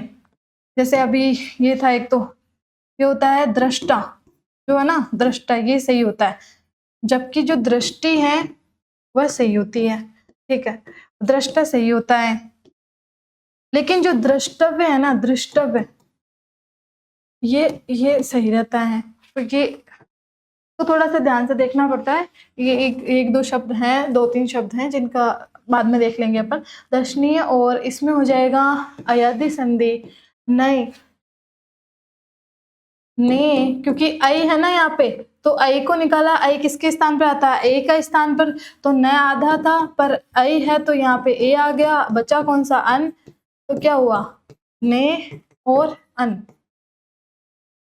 ठीक है, तो क्या पूछा था, उपसर्ग युक्त शब्द का उदाहरण है। मैंने यहाँ पे मान में बोलूं तो भी वो मैं प्रत्यय मानूं उसको, दर्शनीय में प्रत्यय है, नयन में ने, धन, अन में प्रत्यय है। मैं यहाँ पूछ रही हूँ उपसर्ग था, तो अध यहाँ पे उपसर्ग है, अध खिला होगा यहाँ पे। अपनी एलडीसी की जो पेपर फर्स्ट और सेकंड है उसकी ऑनलाइन टेस्ट सीरीज चल रही है। टोटल 40 मिलेंगे, टॉपिक वाइज 24 है, फुल लेंथ 16 है। एक तो खुद, अब अपन खुद पढ़ते हैं तो उसमें टेस्ट तो बहुत ज़्यादा अनिवार्य होते हैं, अनिवार्य मान लो आप, जरूरी नहीं, अनिवार्य होते हैं ना बहुत। तो आप देख लेना, बहुत, ये तो बहुत कम प्राइस है। आप एक तो चॉकलेट खाते हो महंगी वाली, उससे भी उसके इक्वली मान लो, आप चॉकलेट खाओ और एक इतने सारे टेस्ट मिले आपको, तो कितना सही है, तो आप इसको खरीद सकते हैं। ये मिलान करना है तो वाक्य और क्रियापद। ठीक है, ये देखते हैं। शिक्षक विद्यार्थी से पुस्तक पढ़वाते हैं, जब भी कोई क्रिया करवाता है, वाते हैं, वाह शब्द आता है ना, वाह लग जाता है, वाते हैं, वाती है। तो आप किसी से करवा रहे हो तो आप किसी को प्रेरणा दे रहे हो। ये हो गया 4th में, ए में है 4, पहले से ही मिल गया। डी, सुकन्या पढ़कर सोती है, देखो पहले हो रहा है क्रिया कर, तो क्या होगा, पूर्व का लिख। फिर से आप यौगिक और संयुक्त मत कर देना, यौगिक तो हो ही नहीं सकती, कर यहाँ हटा दोगे, पढ़ सोती है कोई अर्थ नहीं निकल रहा है, अशुद्धता आ रही है। राजू ने मीना को पुस्तक दी। ठीक है, राजू ने मीना को पुस्तक दी, तो क्या दी, मीना को दी, और क्या दी, पुस्तक दी। ठीक है, 2 कर्म है यहाँ पे, पहली बात तो क्या है, क्रिया आ रही है कर्म के साथ, और कौन सी, आप सकर्मक बोलो या फिर द्विकर्मक भी बोल सकते थे। यहाँ पे 2 कर्म के साथ आ रही है, वह जाता है, कार्य हो रहा है, पर कौन सा हो रहा है ये नहीं पता है, बस हो रहा है, वह जाता है, अकर्मक है, अकर्मक। मिल तो पहले, आंसर तो इसका पहले मिल गया। अब देखते हैं डिफेंडेंट, डिफेंडेंट ये भी, हाँ, और फिर से वही बात कहूंगी, प्रीवियस ईयर के क्वेश्चन आते हैं, ये जैसे अभी आप देख रहे हो ना, इसमें से भी आ जाएंगे, देखना आराम से आ जाएंगे, भले आपको ऑप्शन में मिले या फिर आपको मुख्य प्रश्न में मिले या फिर थोड़ा डिफिकल्ट करके दे दे, पर वो होंगे जरूर, पैटर्न चेंज करके दे सकते हैं, पर क्वेश्चन वही होगा। तो देखते हैं इसमें डिफेंडेंट, ये एसआई में था, अभी पूछा था एसआई में, मैंने 3rd वाली करवाई, उसमें डिफेंडेंट था। तो डिफेंडेंट का मतलब होता है जो अपने आप को डिफेंड करता है। एक तो मैं किसी पे आरोप लगाऊं जो जिसपे अभी जो अपने न्यायालय में है, वाद चल रहा है, तो वो तो हो गया वादी, जिसपे वाद चल रहा है। एक प्रतिवादी जो डिफेंड कर रहा है खुद को, है ना, प्रतिवादी जो कह रहा है, तो डिफेंडेंट हो गया प्रतिवादी। ये यथा संशोधित होता है एज, अब आप बोलते हो ना कॉन्स्टिट्यूशनल अमेंडमेंट, संविधान संशोधन, तो अमेंड, इज अमेंडेड, संशोधित है, संशोधन होता है, अमेंड तो अमेंडेड, इज अमेंडेड। अपराधी, अपराधी होता है क्रिमिनल, क्रिमिनल होता है, इकरारनामा होता है अपना एग्रीमेंट, बोलते हैं ना अपने रूम रेंट के लिए या फिर किसी के लिए आप एग्रीमेंट करते हो, तो एग्रीमेंट हो गया। प्रतिवादी होता है, वादी होता है अपना प्लेंटिफ, प्लेंटिफ वादी। ठीक है, अब इसमें ये तो मेन, ये समस्या तो मैं खत्म ही कर दूंगी। अपन लेंगे एक सीरीज, जो सीरीज चलेगी अपने, अभी जैसे ये पीवाईक्यू हो जाएंगे, इसके बाद में अपनी प्रत्येक टॉपिक की, और प्रत्येक टॉपिक ऐसे नहीं कि घिसे पिटे हर बार जैसे बोले जा रहे हैं वही, कुछ इंपॉर्टेंट, कुछ मुझे जो इंपॉर्टेंट लगेंगे, कुछ बहुत ज़्यादा जिनकी फ्रिक्वेंसी है, किनसे क्वेश्चन थोड़ा घुमा के पूछ सकते हैं, वो भी वो टॉपिक ज़्यादा लेंगे और प्रैक्टिस करवाएंगे उनकी, थ्योरी प्लस क्वेश्चन एमसीक्यू वो करवाएंगे। तो उसमें हम सारे, जैसे एक दिन की 20 ले लिया, वीडियो के साथ 20-30 पारिभाषिक शब्दावली ले लेंगे। कहाँ से लेंगे? ऑफिशियल से लेंगे, ऑफिशियल डॉक्यूमेंट से लेंगे, क्योंकि मंत्रालय द्वारा जो अनुवाद के लिए, जो प्रशासन के लिए प्रयुक्त की जाने वाली शब्दावली जारी की जाती है, वहाँ से लेंगे। तो देखते हैं ये वाले, ये आ सकते हैं, वापस भी आ सकते हैं, कोई बड़ी बात नहीं है। में दशानन में समास है। दशानन बहुत पढ़ के थक गए। दशानन मतलब रावण, मतलब तीसरा अर्थ निकल रहा है। दश है आनन, आनन मतलब मुख जिसके, तो कौन सा हो गया? बहुव्रीहि। ठीक है। दिस में बी सुटेबली अमेंडेड। अमेंडेड अभी देखा था, संशोधन होता है, अभी आया था। देखो अब सोचो, आप अगर उधर वो क्वेश्चन विद्यार्थी करके आ रहा है तो इसमें से उसको हेल्प मिलेगी ना, जिस वो उधर करके आ रहा है उसको वो क्वेश्चन आ रहा था। तो दिस में बी सुटेबली अमेंडेड। मे का मतलब होता है सकना, ठीक है, लेकिन वो बोलते हैं ना कि केन का भी मतलब होता है सकना, ठीक है, लेकिन ये होता है आप अपनी क्षमता दिखाते हो और विनम्रता का अभाव होता है। पर यहाँ पे विनम्रता है, यहाँ पे विनम्रता है, ठीक है। अब देखते हैं ये प्रस्ताव बिल्कुल ठीक है नहीं, ये तो संशोधन की तो बात कर रहा है, ठीक की बात थोड़ी कर रहा है। में उपयुक्त संशोधन किया जा सकता है, उपयुक्त संशोधित इसे किया जाता है, नहीं ऐसा कुछ नहीं है। देखो दिस में बी सुटेबली अमेंडेड, उपयुक्त संशोधित इसे किया जाता है, सत्यापित कर इसे ठीक पाया गया, ये तो होगा नहीं, ये भी नहीं। अब इसमें देखो, इसमें दिस में बी सुटेबली अमेंडेड, पहले तो ये पैसिव का है, तो ये है परिवर्तित किया जा सकता है, तो उपयुक्त संशोधित इसे किया जा सकता है, इसे उपयुक्त संशोधित, सुटेबली अमेंडेड, दिस में भी सुटेबली अमेंडेड, इसे उपयुक्त संशोधन किया जा सकता है। देखो ये बी वाला इसमें सही बैठ रहा है। निम्नलिखित में से संज्ञा शब्दों से बने विशेषण है, बढ़ के आगे नहीं, सही है। संज्ञा से विशेषण बनने चाहिए, संज्ञा शब्द होने चाहिए। कितना कितना खुद में एक विशेषण शब्द है, पर वो संज्ञा से नहीं बना है। कितना है अपने परिमाणवाचक, या क्योंकि आप पता नहीं है ना कि आप बोलो कि कितने व्यक्ति थे, एक बोलो कितना आटा, तो परिमाण होता है और एक संख्या के रूप में आता, तो संख्यावाचक और एक परिमाणवाचक विशेषण, ये तो पहले ही, पर अपन को पूछ रहे हैं विशेषण नहीं पूछ रहे हैं, अपन को पूछ रहे हैं संज्ञा शब्दों से बने विशेषण। अंक अभी आया था, देखो वापस आ गया, उधर आया था एक ऑप्शन में और वापस इसी में आ गया, तो फिर पेपर में भी मिलते हैं, तो पीवाईक्यू तो मिलेंगे, पेपर में ही दे रहे हैं वो तो पीवाईक्यू से तो क्वेश्चन मिलेंगे। तो अंक और इत हो गया, ये सही हो गया है।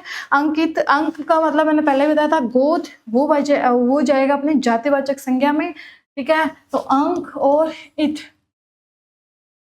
ये हो गया अंकित, अंकित मूल्य बोलते हैं ना, अंकित मूल्य, तो क्या विशेषण हो गया है ये। अर्थ और एक, अर्थ क्या है? अर्थ होता है धन, अर्थ धन, संपदा, धन हो गया, संपदा हो गई है, ठीक है।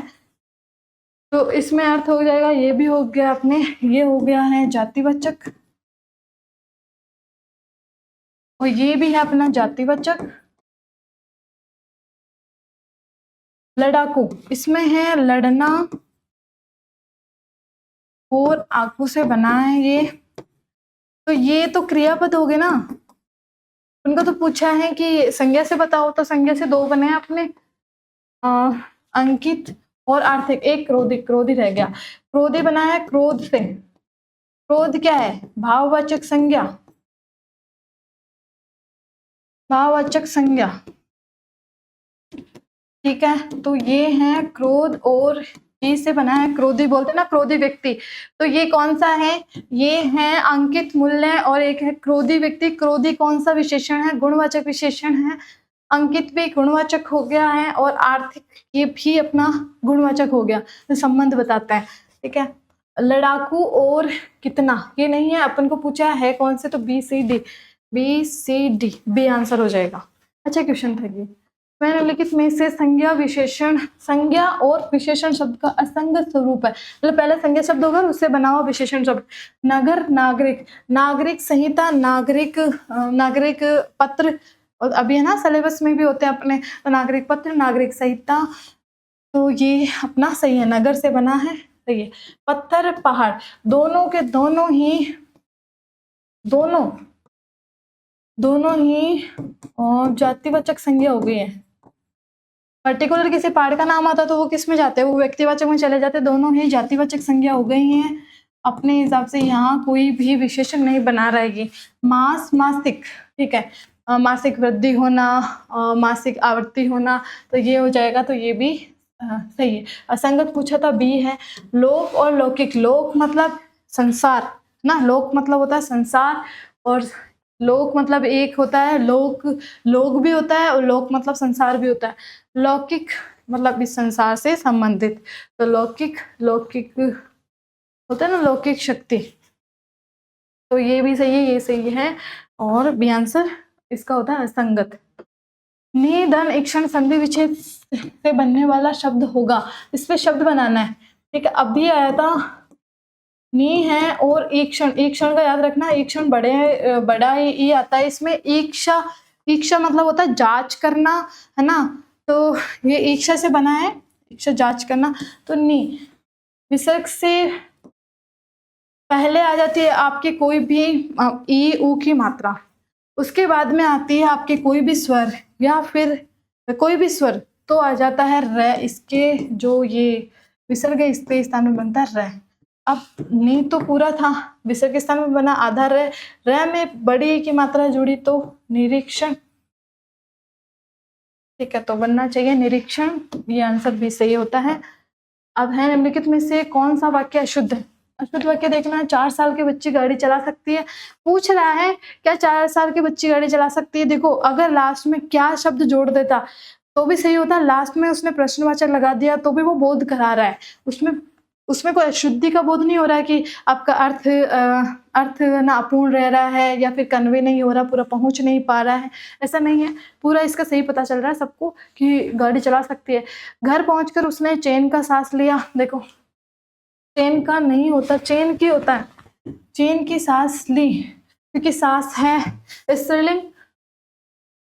और है श्याम ने राधा को बुलाया, ठीक है, श्याम ने राधा को बुलाया, सही है। ऐसे संत पुरुष को भूला नहीं जा सकता। एक आया था अपने युद्ध के वीरों को, शहीदों को भुलाया नहीं जाएगा, भुलाया नहीं होता, भूला नहीं जाएगा, भूला नहीं जा सकता, इसे यहाँ था ना, भुलाया नहीं जा सकता, भुलाया नहीं, भूला नहीं जा सकता, ठीक है, तो ये वाला है अपने अशुद्ध। फिर अपने निम्नलिखित से कौन सा कूट का अर्थ नहीं है? देखो ये कूट है, इसका अर्थ नहीं है। कूट मतलब बोलता है ना विशेष कूट में लिखा हुआ है, तो रहस्य भी हो सकता है, उसका रहस्य में होता है। कूट मतलब होता है उस कूट पे जाओ, अपने मारवाड़ी में बोलते हैं, तो वो होता है नोक, किनारा और चोटी, होता है ना, कूट चोटी होता है इसका अर्थ, ठीक है। अब ये कायदा, कायदा का मतलब होता है अपने,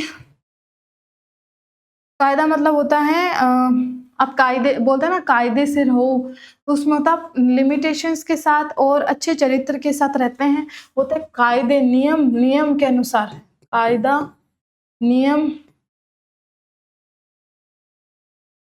एक है, हो गए पूरे, ठीक है। तो अपने होते हैं पीवाईक्यू, यहाँ पे सारे कंप्लीट पीवाईक्यू होते हैं सारे कंप्लीट, और इस पे अब इसके बाद में प्रत्येक टॉपिक है जो इम्पोर्टेंट टॉपिक है उस पे अपन एमसीक्यू लाएंगे, थ्योरी भी अच्छे से पढ़ाई जाएगी। अभी भी मैंने कोशिश की है कि पूरा पढ़ाऊँ, पूरा उसमें जो संधि है, उपसर्ग है, प्रत्यय है, और जो इम्पोर्टेंट शब्द हैं किसकी क्या बनावट होगी, शब्द अशुद्धि पे, और जो उपसर्ग है, प्रत्यय में अपन बहुत ज़्यादा दिक्कत करके आते हैं अगर डिफ़िकल्ट पूछ लिया तो, और एक है क्रिया में बहुत अच्छे से अपन पकड़ बनाएंगे। तो इनमें टॉपिक्स में, और एक परिभाषित शब्दावली सबसे बड़ी हेडेक, जो लगभग 4 से 5 क्वेश्चन लेके चलती है, अगर मिलान वाले पूछ लें तो 10 के अंदर ले आती है, क्योंकि ज़्यादा याद करने पड़ते हैं। तो ऐसे अपन इनको करेंगे। तो अपनी अगले वाली सीरीज में हो गए, पहले होंगे टॉपिक वाइज, टॉपिक में थ्योरी प्लस एमसीक्यू, और प्रत्येक जो वीडियो होगा उसमें अपने 20 से 30 पारिभाषिक शब्दावली होगी, वो मैं आपको अच्छे से उसी टाइम पे याद करवाने की पूरी कोशिश करूँगी। अच्छे से उसमें आप कौन-सा ट्रिक लगा सकते हो, कौन-सा थोड़ा कनेक्ट करके याद कर सकते हो, तो ये वाली चीज़ें अपन सारी करेंगे। Thank you.